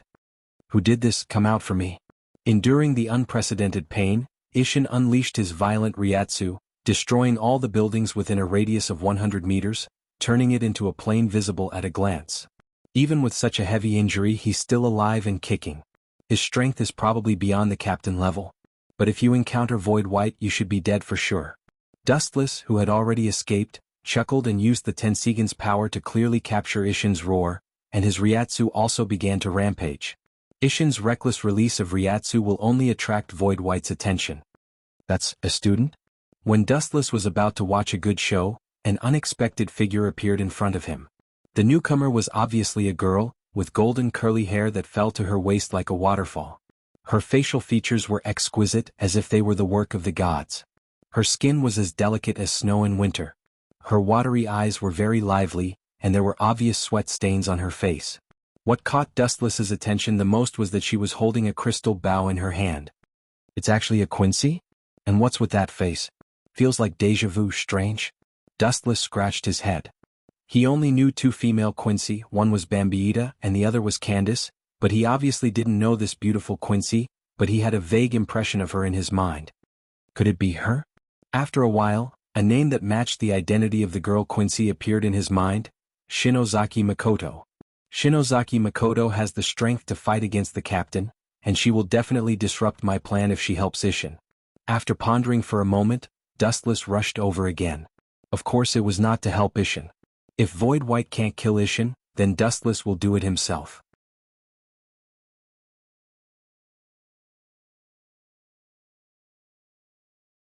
Chapter 1057. With just a thought, the things at the end of the world were also close at hand. Under the abnormal eye power of the Tensigan, everything was right in front of him. He actually forgot about the hatred between Shinigami and Quincy. This Quincy is really compassionate. Dustless secretly observed the situation. This kind of thing has nothing to do with him, so there's no need to meddle in other people's business. He just needs to find an opportunity to kill Ishin. Roar!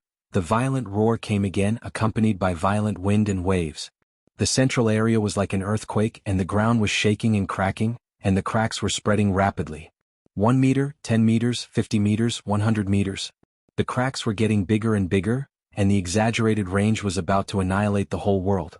The shaking gradually became farther and farther away, and the power did not weaken but became stronger. Under Dustless's interested gaze, a monster with a knife, a mask, and a horn on its head was exposed under the sunlight. The most surprising thing was that this monster had a void hole, but it was blocked by a mysterious substance. Finally willing to come out? But its strength is really strong. Can the two of them deal with it together? Dustless had a big question mark in his heart. There was no doubt that the power of Void, the great void in Shinozaki Ichigo's body, was beyond doubt. After erupting, it killed Vasto Lord Ulquiorra with overwhelming strength. Its strength was self-evident, especially when Ishin was seriously injured by Dustless. Overall, the situation was dangerous. "Are you okay?" Looking at Ishin's horrifying wound, Shinozaki Makoto rushed over and asked with concern. Her tone was as warm as the winter sun. "No, I'm fine, I won't die for the time being," Ishin said firmly, but his trembling body betrayed him, and his forehead was full of sweat. Seeing this, the kind-hearted Kurosaki frowned and quickly took out her handkerchief. Just as she was about to wipe the sweat off Ishin's forehead, a huge flash of light swooped down and interrupted her action. "It's Void Flash, get out of the way!" Ishin shouted loudly and immediately stood up. His body was releasing Ryatsu, but the crack on his wound was getting bigger and bigger and blood kept flowing. "The one who should get out of the way is you." Shinozaki Makoto resolutely stood beside Ishin, and many arrows were condensed from her fingers, aiming at the incoming flash. This little girl, Dustless, who was in the dark, looked at Shinozaki Makoto with shining eyes. From the fluctuations of Ryatsu and the skillful movements of the Quincy, she was definitely not weaker than Bambieta and Candace. By Shinozaki Makoto. Whoosh! A few divine arrows that were compressed by the spiritual particles were shot out. They rose from the ground and came into close contact with the falling flash. Boom! The power of the two moves was roughly equal, and they cancelled each other out after the big explosion. Very. Ishin Shiba gave a thumbs up. Although the creature in front of him couldn't speak and could only growl, it was definitely not weaker than Vasto Lord. Shinozaki's zzz's, hers's, s's, puff. At this moment, Shinozaki Makoto suddenly spat out blood. Her face was pale and her body was on the verge of collapsing. Looking closely, a bloody mark appeared on her right shoulder. How surprising. This void is so cunning. Dustless was stunned. Others may not have seen the scene just now, but he saw it clearly. When the explosion occurred, a small red flash was spat out from Void's mouth. It was extremely fast, 20 times faster than an ordinary Void flash, but its power was greatly reduced. Using a Void egg to hit Shinozaki Makoto in the chaos. How cunning. Dustless sincerely admired Shinozaki Makoto. However, the next scene made Shinozaki Makoto, Ishin, and Dustless all petrified. How is it possible? This thing is just something made by Sosuke Aizen. How can it use that? He's not a Shinigami. Although it's a void made by a large number of Shinigami's souls, it doesn't make sense for him to know Kido. And from the fluctuations of his Ryatsu, it's a high-level Heido. Dustless's heart was in turmoil. He didn't expect Void to know Heido. He had never heard of Shinozaki Ichigo before. Subai raised his right arm that was holding the bone broadsword, and a thick flash of light spread out. Even though White Void couldn't speak, Dustless still heard these words. Tao Breaker 88, Flying Dragon Strikes Thief Sky Shaking Thunder Cannon. Shinozaki Makoto and Ishin were injured, and they were like fish on the chopping board. They could only watch as the light engulfed them, and their hearts were filled with despair. Am I going to die? Damn it. Shinozaki Makoto raised a bitter smile and mocked herself. Her pretty face was full of unwillingness. No one wanted to die. Just when she had completely given up, a figure resolutely blocked in front of her. The thin figure was not worth mentioning under the light of destruction. The thin figure was unusually firm and his eyes were indifferent. His pupils were calm and expressionless as if he was looking at an insect. His eyes were full of unbearable bullying. Captain Dustless. Ishin was surprised, and the despair in her heart was immediately swept away. Captain. Shinozaki Mako's eyes widened when she heard that. She couldn't believe that the skinny man in front of her, whose skin was even smoother than hers, was actually a captain.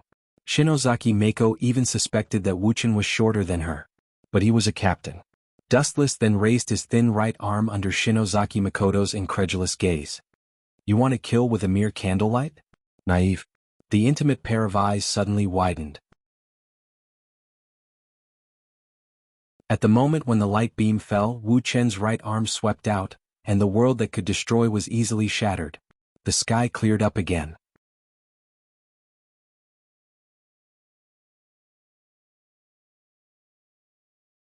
Chapter 1058.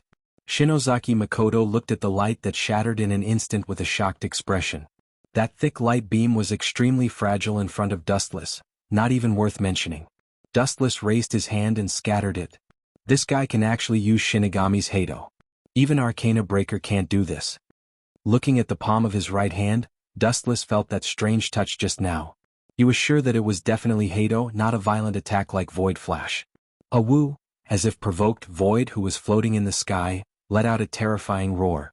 His ferocious eyes stared at Dustless with murderous intent. Dustless, Shinozaki Makoto, and Ishin all felt as if they had fallen into an ice cave.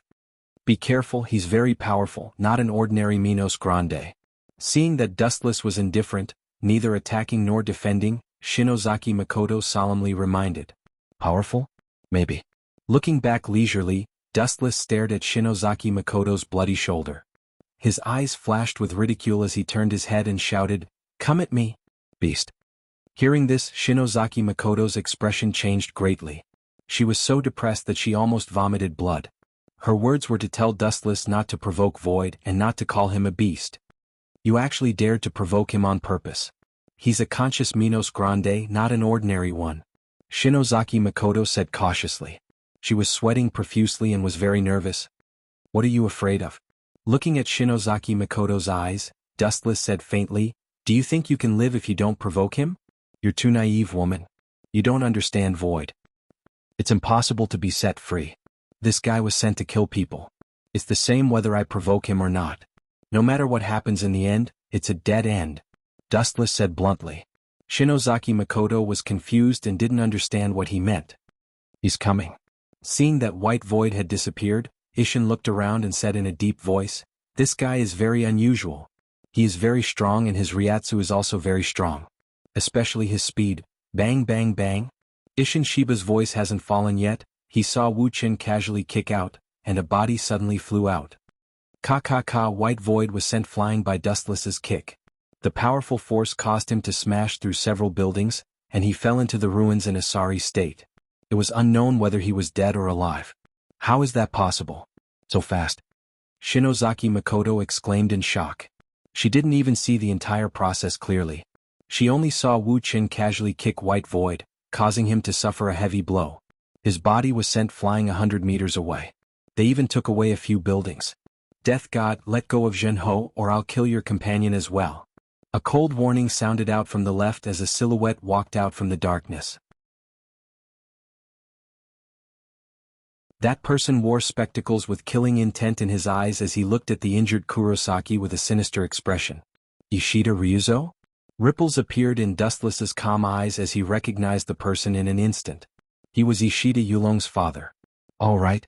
No wonder you came out to look for Kurosaki Makoto. She is now the daughter-in-law of the Ishida family. Dustless's eyes gradually regained their clarity. He glanced at Ishida Ryuzo and ignored him. He had nothing good to say to this cold guy. This guy, how dare he ignore me, damn it. Ishida Ryushin's face was filled with murderous intent. He flicked his wrist and formed a shining longbow. The arrow that was surrounded by cold air was aimed at Wu Qin. Xiaolong, you misunderstood. Without his help, I would have been dead. Kurosaki Makoto explained to Ishida Ryuzo. At the same time, she lifted her finger and pointed at the ruins in front of them.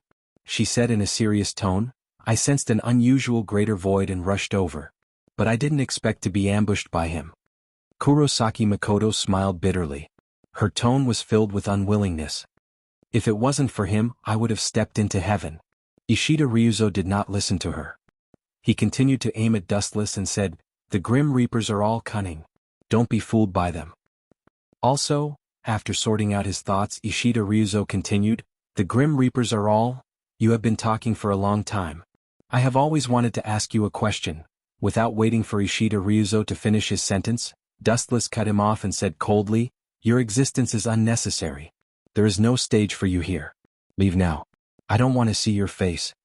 Dustless glanced at Ishida Ryuzo and said calmly, don't force my hand. Swoosh swoosh swoosh. A sharp sound pierced through the air. Ishida Ryuzo raised his head and shot out all the photon arrows in his hand. The number of photon arrows was dense and vicious.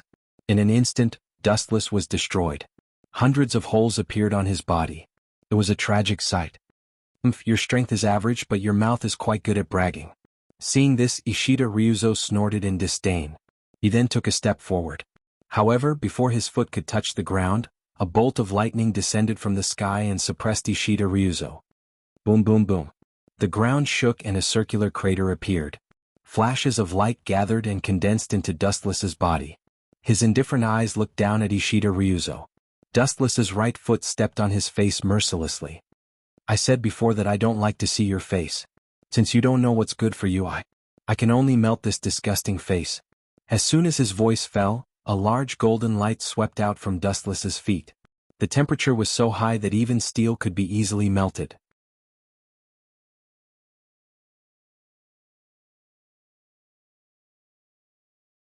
Chapter 1059. Ishida Ryuzo was shocked. He felt the aura of death that he had never felt before. The high-density light did not even touch him, but he felt like he was going to melt like water.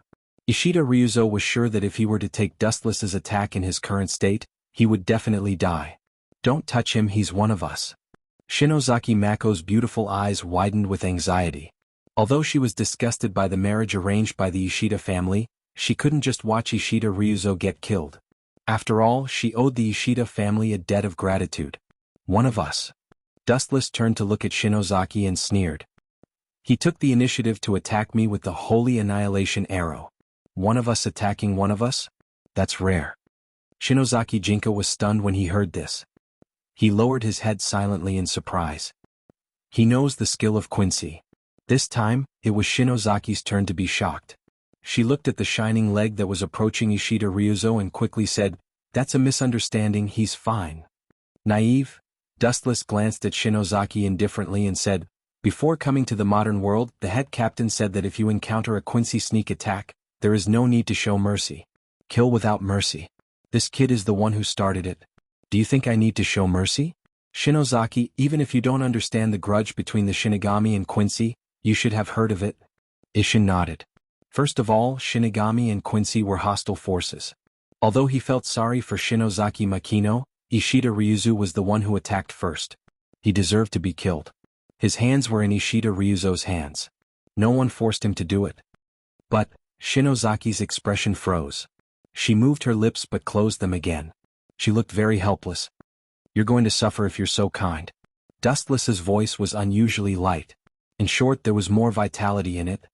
He said, "Besides, do you think this arrogant kid will appreciate it?" The answer is no. Not only will he not, but he will also feel humiliated. For a man to be protected by a woman, this may be worse than killing him. Dustless's words were as sharp as a knife, piercing Ishida Ryuzo's self-esteem.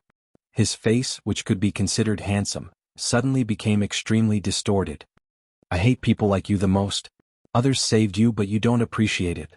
You even put on an expression of, 'I'm very capable and don't need you to meddle in other people's business.'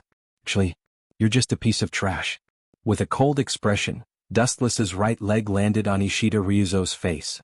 Boom boom boom. A violent explosion resounded through the sky, and a wave of destructive force spread out. Steel was melted, buildings were erased, and even the invisible air was burned to the point of boiling. The temperature had increased by dozens of times. "I underestimated you. I almost forgot, you are also a Quincy." The ground that Dustless and Ishida Ryukshin were standing on had been charred black, but Ishida Ryukshin had managed to escape the calamity. "It's you who underestimated me. I'm a pure-blooded Quincy, don't underestimate me." In the smoke, Ishida Ryuzo's arrogant voice could be heard. Following that, he was covered in all sorts of unruly patterns, and his skin had become as hard as a meteorite. Blood tranquilizer? Luckily he's fine. Seeing this, Shinozaki Makoto heaved a sigh of relief. The rock that was hanging in front of his chest had also landed safely. Staring at Ishida Ryuzo's face, Shinozaki Makoto earnestly advised, "Little Long, you should leave this place first. There's no need for you to get involved in this mess. You are the only child of the Ishida family." The smoke dispersed, revealing Ishida Ryuzo's face. Shinozaki Makoto was dumbfounded and could not help but laugh out loud. "This guy. I'm dying of laughter." Ishida Shiba also looked at Ishida Ryuzo's disfigured face, and laughed until he rolled on the ground. "You bastard, I'll tear you into pieces and burn your bones to ashes." Seeing this, Ishida Ryuzo was stunned. He then used Raisher to condense a mirror and looked at his face. His entire body turned red. "There's no need to be so angry, right? At least I spared your life." Dustless shrugged helplessly. His eyes were filled with resentment, as if he was saying that Ishida Ryuzo should be thanking him. Looking closely, Ishida Ryuzo's handsome face was disfigured, and there was a huge footprint on it. It was like a branding iron, forever imprinted on Ishida Ryuzo's face. You should be thanking me. If you walk on the streets like this, I guarantee that you'll turn heads 100%. Dustless teased. His tone was filled with schadenfreude. He hated people like Ishida Ryuzo the most.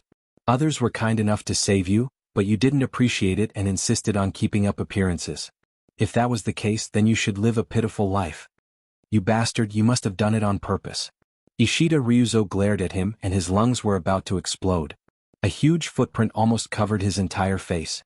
How was he going to face others in the future? You're right, I did it on purpose. But so what? Dustless said uninterestedly and yawned. With a sleepy expression, it was obvious that he did not put Ishida Ryuzo in his eyes. Aren't you the father of the second male lead? I'm going to hit you. If you're not happy, come and bite me.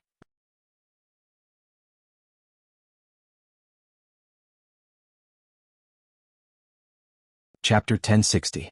Ishida Ryukshin's entire body trembled and his face turned ashen. Killing someone was just a matter of nodding his head to the ground. What Wuxia did was far worse than cutting him into 1,000 pieces. As a pure-blooded Quincy, Ishida Ryukshin thought highly of himself. Of course, it was undeniable that he had the capital to be superior. In this world, Quincy were very rare and pure-blooded ones were even rarer. However, it was okay to be arrogant, but it depended on who the opponent was. To have a disdainful attitude towards someone who was stronger than you was courting death. If I just kill you, it would be too easy for you. I think it's more interesting to let you live in humiliation. Dustless ignored Ishida Ryukshin's eyes that wanted to peel his skin and break his bones. Boom boom boom. A violent hurricane swept from the distance and the earth shook. Everyone felt like there was a mountain on their back and they couldn't move an inch. Not only did he not die, he became stronger. What kind of monster did Sosuke Aizen create? Frowning, Dustless felt the surging waves of Ryatsu. He was very surprised and he had a clearer understanding of Empyrean's strength. Then the sky turned dark red. A huge flash of light condensed above Empyrean's head, distorting space and time, like a whirlpool in the deep sea, swallowing the entire sky, and a red halo covered the sky. Go. Under this apocalyptic flash, everyone's expression changed greatly. Only Dustless could remain calm. Ishida Isshin and Ishida Ryukshin were seriously injured. They were already lucky that they didn't die from Dustless's sneak attack, and then they fought with Empyrean, and they were almost exhausted. As for Ishida Ryukshin, his handsome face was kicked by Dustless, and a domineering footprint was left on his face. I must take revenge. Ishida Ryukshin touched his face and said while gritting his teeth. Ao. At this time, a strange roar shook the sky, and it was even more terrifying than Empyrean. What are you doing? What are you doing? Get out of the way. Don't come near me. Suddenly a panicked cry came. Dustless froze and subconsciously looked at Isshin. Shiba Isshin's mouth emitted a milky white spiritual pressure that covered his face like a mask. His spiritual pressure became different as he roared, which was similar to Subai's. This is voidification. This kid has been corroded by the power of the great illusionary realm. A glint of surprise flashed across Dustless's eyes as he exclaimed in shock. Only then did he remember that in the previous battle, Isshin Shiba was injured by Void, and 80% of Void's power had invaded his body. Damn it, how am I supposed to explain this to the head captain? Dustless had a headache. Before coming here, Old Man Yamamoto had told the two of them to take care of each other. Now that Isshin Shiba was inexplicably eroded by the power of the greater void, it was inevitable that he would be scolded. Get out of my way. Shinozaki Makino screamed in fear. Shiba Isshin was approaching her with saliva dripping from the corner of his mouth. You bastard, get away from Jinin. Flying scythe kick. Ishida Ryukshin roared and channeled all the spiritual particles in his body towards Shiba Isshin. Shiba Isshin, who was completely consumed by the great illusionary realm, had an arrogant smile on his face as he opened his mouth and shot out a fiery red light. Boom boom boom. The destructive light easily blew away Ishida Ryukshin like a kite with a broken string. Bang bang bang. A few hundred meters away, Ishida Ryukshin was lying on the ground with his body charred. He was gasping for breath and his heartbeat and breathing were very weak. It looked like he was about to stop. Monsters are gathering. Seeing this, Dustless sighed. Then he turned into a photon and rushed towards Isshin at the speed of light. Get out of my way. Shinozaki Makino looked at Isshin in fear. Her soul was trembling as she was forced to a corner. Ishin was also approaching her with his teeth bared. Ishin was covered in milky white spiritual pressure. Under Shinozaki Makino's desperate gaze, he raised his sharp nails and stabbed towards her. If you're dematerialized, even if you're my colleague, I can't let you go. I'm sorry, Captain Ishin. Shinozaki Makino's hopeless eyes were filled with hope. Dustless stood in front of her with a sinister smile, and a thick beam of light condensed on his fingers. Laser. The flash of light poured out and hit Ishin Shiba without any accident. Boom boom boom. The moment the light touched Ishin, it exploded. The scorching heat engulfed him, and the milky white spiritual pressure on his skin was melted. God is kind to me. Why should I save you? I can use this opportunity to kill you. You bastard, you're a traitor. You flirted with Urahara Kisuk and Sifin Courts Yi. This is retribution. Dustless laughed. Since Ishin was already dematerialized, killing him would be an official matter. The head captain would not say anything. He could also use this opportunity to reap the rewards. Killing two birds with one stone. Pour all the dirty water on Ishin's head, make him the scapegoat and kick him out of Soul Society. Roar roar roar. As if they had a tacit understanding, White Void also suddenly attacked from the side, opening his bloody mouth to bite at Yishiwan. The winner of this game has been decided. There's no need for you to exist. He turned his head and glanced at White Void. Suddenly the space around him flashed with black light. It was tens of thousands of times sharper than a blade. Without exception, all of them were pointed at White Void. Dustless spat out a cold breath and ended White Void's life instantly. 90 Black Coffin of Hado. Pucci, Pucci, Pucci. Countless rays of black light swarmed over, instantly crushing the body of Ethereal White.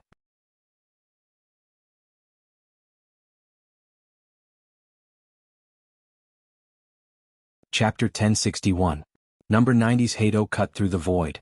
His entire body was covered with scars, and his body was on the verge of collapsing.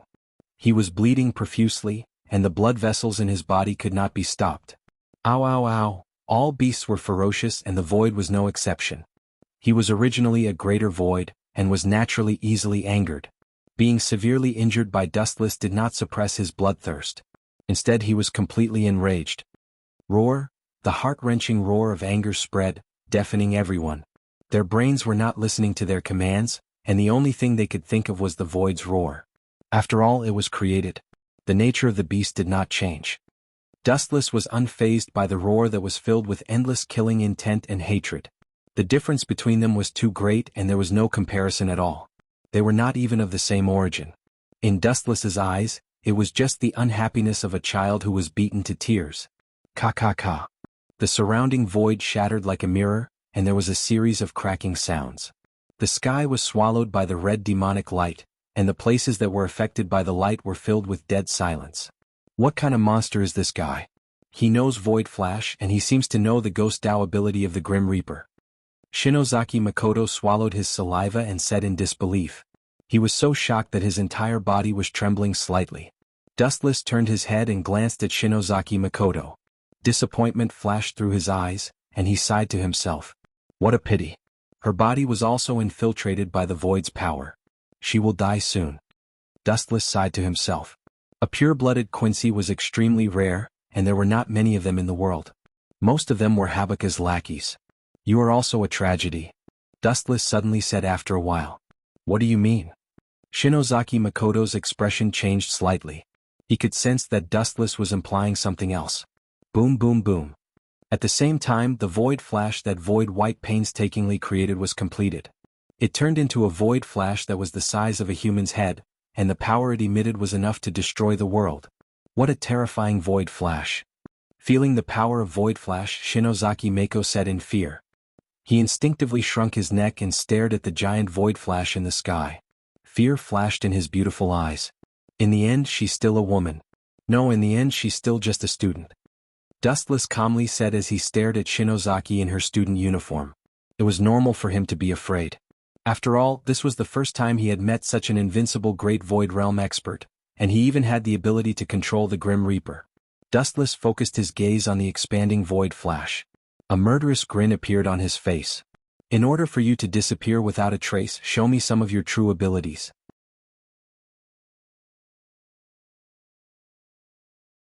As soon as Dustless finished his words, a strange black sphere appeared behind him. It was the size of a fist and looked harmless. It was impossible for it to kill the enemy, but Shinozaki's body instinctively moved back. This? Shinozaki Makino was shocked as he stared at the mysterious bead in a daze. Suddenly, he realized that his body was no longer listening to him and instinctively wanted to avoid it. Just disappear forever. Dustless glanced at Void Flash coldly. Under his command, the truth-seeking ball floating behind him flew out. Roar! White Void also clearly sensed the black sphere, but he quickly gave it a look of disdain, even treating it as air. He did not feel any spiritual pressure fluctuations. It did not seem to have any destructive power, so he continued to focus on transferring spiritual pressure to Void Flash. Is it really going to work? Shinozaki Makino's face was filled with doubt. Under Void Flash's indifferent gaze, the truth-seeking ball came into contact with his body. Crack crack crack crack. Void Flash was as hard as a meteorite. Even number 90 Tao Breaker, Black Coffin, could not shatter it. His entire body started to collapse. The process was extremely strange. There were no wounds on his body, but he just disappeared mysteriously. His legs, abdomen, arms, head, all of them collapsed one by one. Roar! Void Flash roared unwillingly. His mouth full of sharp teeth spat out cold air as he stared at Dustless. Madness flashed in his eyes. Void Flash condensed on the horns on his forehead was thrown out with all of his strength. Even in death you want to drag me down with you? This is very similar to Aizen's style. Staring at the incoming flash, Dustless was as calm as a breeze. The truth-seeking ball appeared behind him again. It was not proportional to the huge flash of light, but Kurosaki's face was full of relief. With the previous lesson, her heart also relaxed. As expected, the moment Void Flash came into contact with the truth-seeking ball, it collapsed on its own. The haze that shrouded the world also disappeared and everything returned to normal. It's finally over. Seeing this, Shinozaki Makino breathed a sigh of relief. She immediately tried to stand up, but a black shadow covered her. Miss Shinozaki, you are also injured. Soon you will be eroded by the power of the greater void and die. Dustless walked over and said lazily. Shiba Ishin was lying on the ground far away. The mask on her body was gradually collapsing. It was obvious that she was fighting against the power of the void in her body. I know. The power of the void is a fatal poison to the Quincy. Shinozaki Makino's beautiful eyes were dim. Her beautiful face was filled with loneliness as she said helplessly. I told you. No living creature wants to die. Dustless's lips curled into a faint smile. He continued, Miss Shinozaki, I can guarantee that you will be safe. Even if the power of the void destroys the dormitory, it will be fine. But, we have to make a deal. Only then can I help you out of this crisis. Shinozaki Makino frowned. She looked at Dustless's eyes. After hesitating for a while, she said, Let's hear it.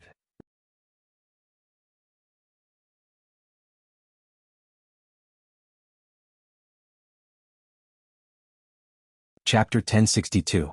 Shinozaki was curious about Dustless's true thoughts. She couldn't understand how a dying person like her could be of any use to Dustless. She might not even be of any use to him. Dustless closed his eyes and seemed to be thinking about something. His brows were tightly knitted. Am I of any value to you? Shinozaki asked curiously as she stared at Dustless's thoughtful face. She was just a dying person. She didn't think that she was of any value to be used or valued. Of course. Dustless grinned and revealed a mysterious smile. Even the most insignificant chess piece can explode with the most destructive power if used properly. Not to mention you're very important. Shinozaki's face was blank. She didn't think that she was of much use. She was just a dying person. Do you know who your ancestor is? Dustless suddenly changed the topic and asked. Ancestor? Shinozaki made a distressed expression and bitterly smiled. I really don't know who the ancestor of the Shinozaki family is. Dustless shook his head and said directly, I'm talking about Yawach. Shinozaki thought for a long time before answering. Yawach? I think there was such a person. I heard that he was the ancestor of all Quincy, but I heard that he died many years ago. It's good that you know Yawach. Dustless wiped the sweat off his temples. He was afraid that Shinozaki was an ignorant person and had to start from the beginning. And then? Don't tell me that Yawach came back from the dead. Shinozaki blinked her gem-like eyes and said playfully. Why do you think he's dead? Dustless glanced at Yawach with a deep gaze and asked instead of answering. You have to understand that Yawach is the god of all Quincy. Even if he's immortal, god? He's not worthy. He's just a butcher. Dustless was planning to brag about Yuhabak and then scold him. Who would have thought that Shinozaki Manori would rudely interrupt him? Could it be, thinking of a possibility, Dustless asked tentatively, was your ancestor killed by Yawach? Although it was just Dustless's guess, it was highly likely because the hometowns of Busby and Jugram were both conquered by Yawach and eliminated by Yawach. And such examples could be found everywhere. Well, I'm not too sure about the specifics. All I know is that Yawach isn't a good person. The elders in my family once said that Quincy's decline was caused by Yawach. It was all to satisfy his selfish desires, Shinozaki Makoto explained. His tone was filled with hatred. Idiot, that's because you Abyss Annihilation was too stupid. You drank Yawach's blood and deserve to be killed. You will all become nourishment for the saints, in the future. Dustless complained in his mind. Those who wanted to quickly increase their strength would accept the gift of Yawach, which was his own blood. Therefore, during the parting, it would be the nourishment for Yawach to become stronger.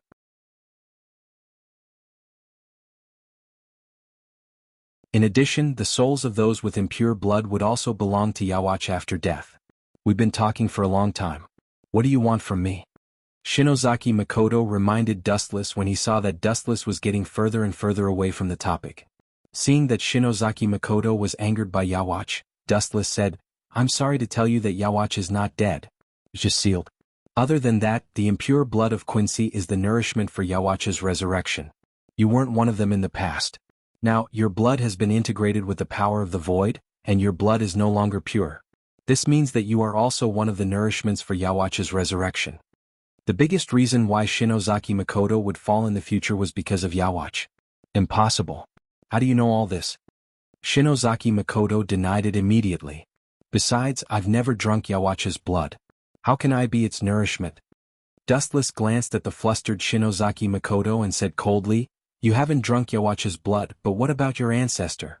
Don't forget that Yawach is the ancestor of all Quincy. Shinozaki Makoto was speechless. He wanted to refute, but he couldn't find a reason. What do you want? After a while, Shinozaki Makoto fixed his gaze on Dustless and said, if what you said is true, it's useless even if you save me. My blood is no longer pure. In the future, Yawach will still take away my power. Your death is a foregone conclusion. There are some things that I can't change. Dustless looked at Shinozaki Makoto with a complicated expression. Although he was powerful, he wasn't omnipotent. He caught the unwillingness in Shinozaki Makoto's eyes and said, are you willing to be killed by Yawach? In fact, I can help you take revenge. Shinozaki Makoto was very doubtful. Really? Yawach used to be the king of Quincy. His strength must be shocking. Of course. Dustless smiled strangely and moved closer to Shinozaki Makoto. He said darkly, the so-called saint is actually just extracting your soul. I can implant something special in your soul in advance. I'll make that bastard Yawach suffer so much that he'll wish he was dead. It'll be revenge for you. What do you think, Miss Shinozaki? Shinozaki Makoto was silent. Hesitation was evident in his eyes. Dustless wasn't surprised to see Shinozaki Makoto hesitate. He said, the great void in your body will soon devour your entire body. You'll die in a few hours. However, I can use my ability to help you suppress the great void and let you live for a few more years. In return, you have to let me implant a spell in your soul to give that bastard Yawach a surprise.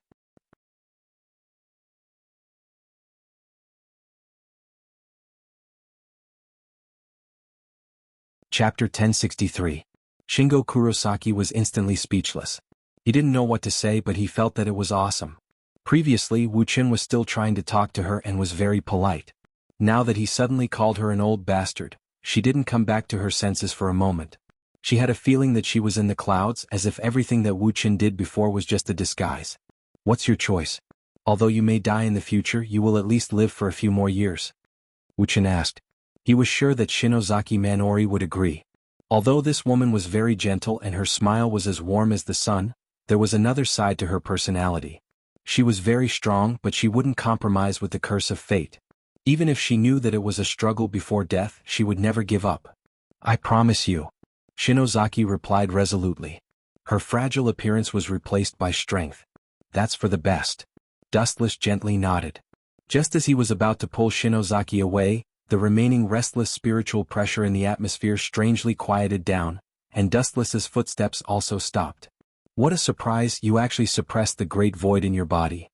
Dustless's gaze fell on Ishin as he nodded with a hint of appreciation in his tone.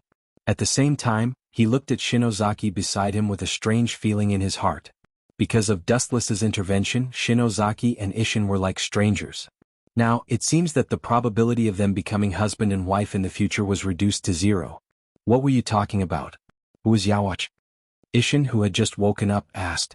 When he was fighting against the great void in his body, he faintly heard a lot of unknown information.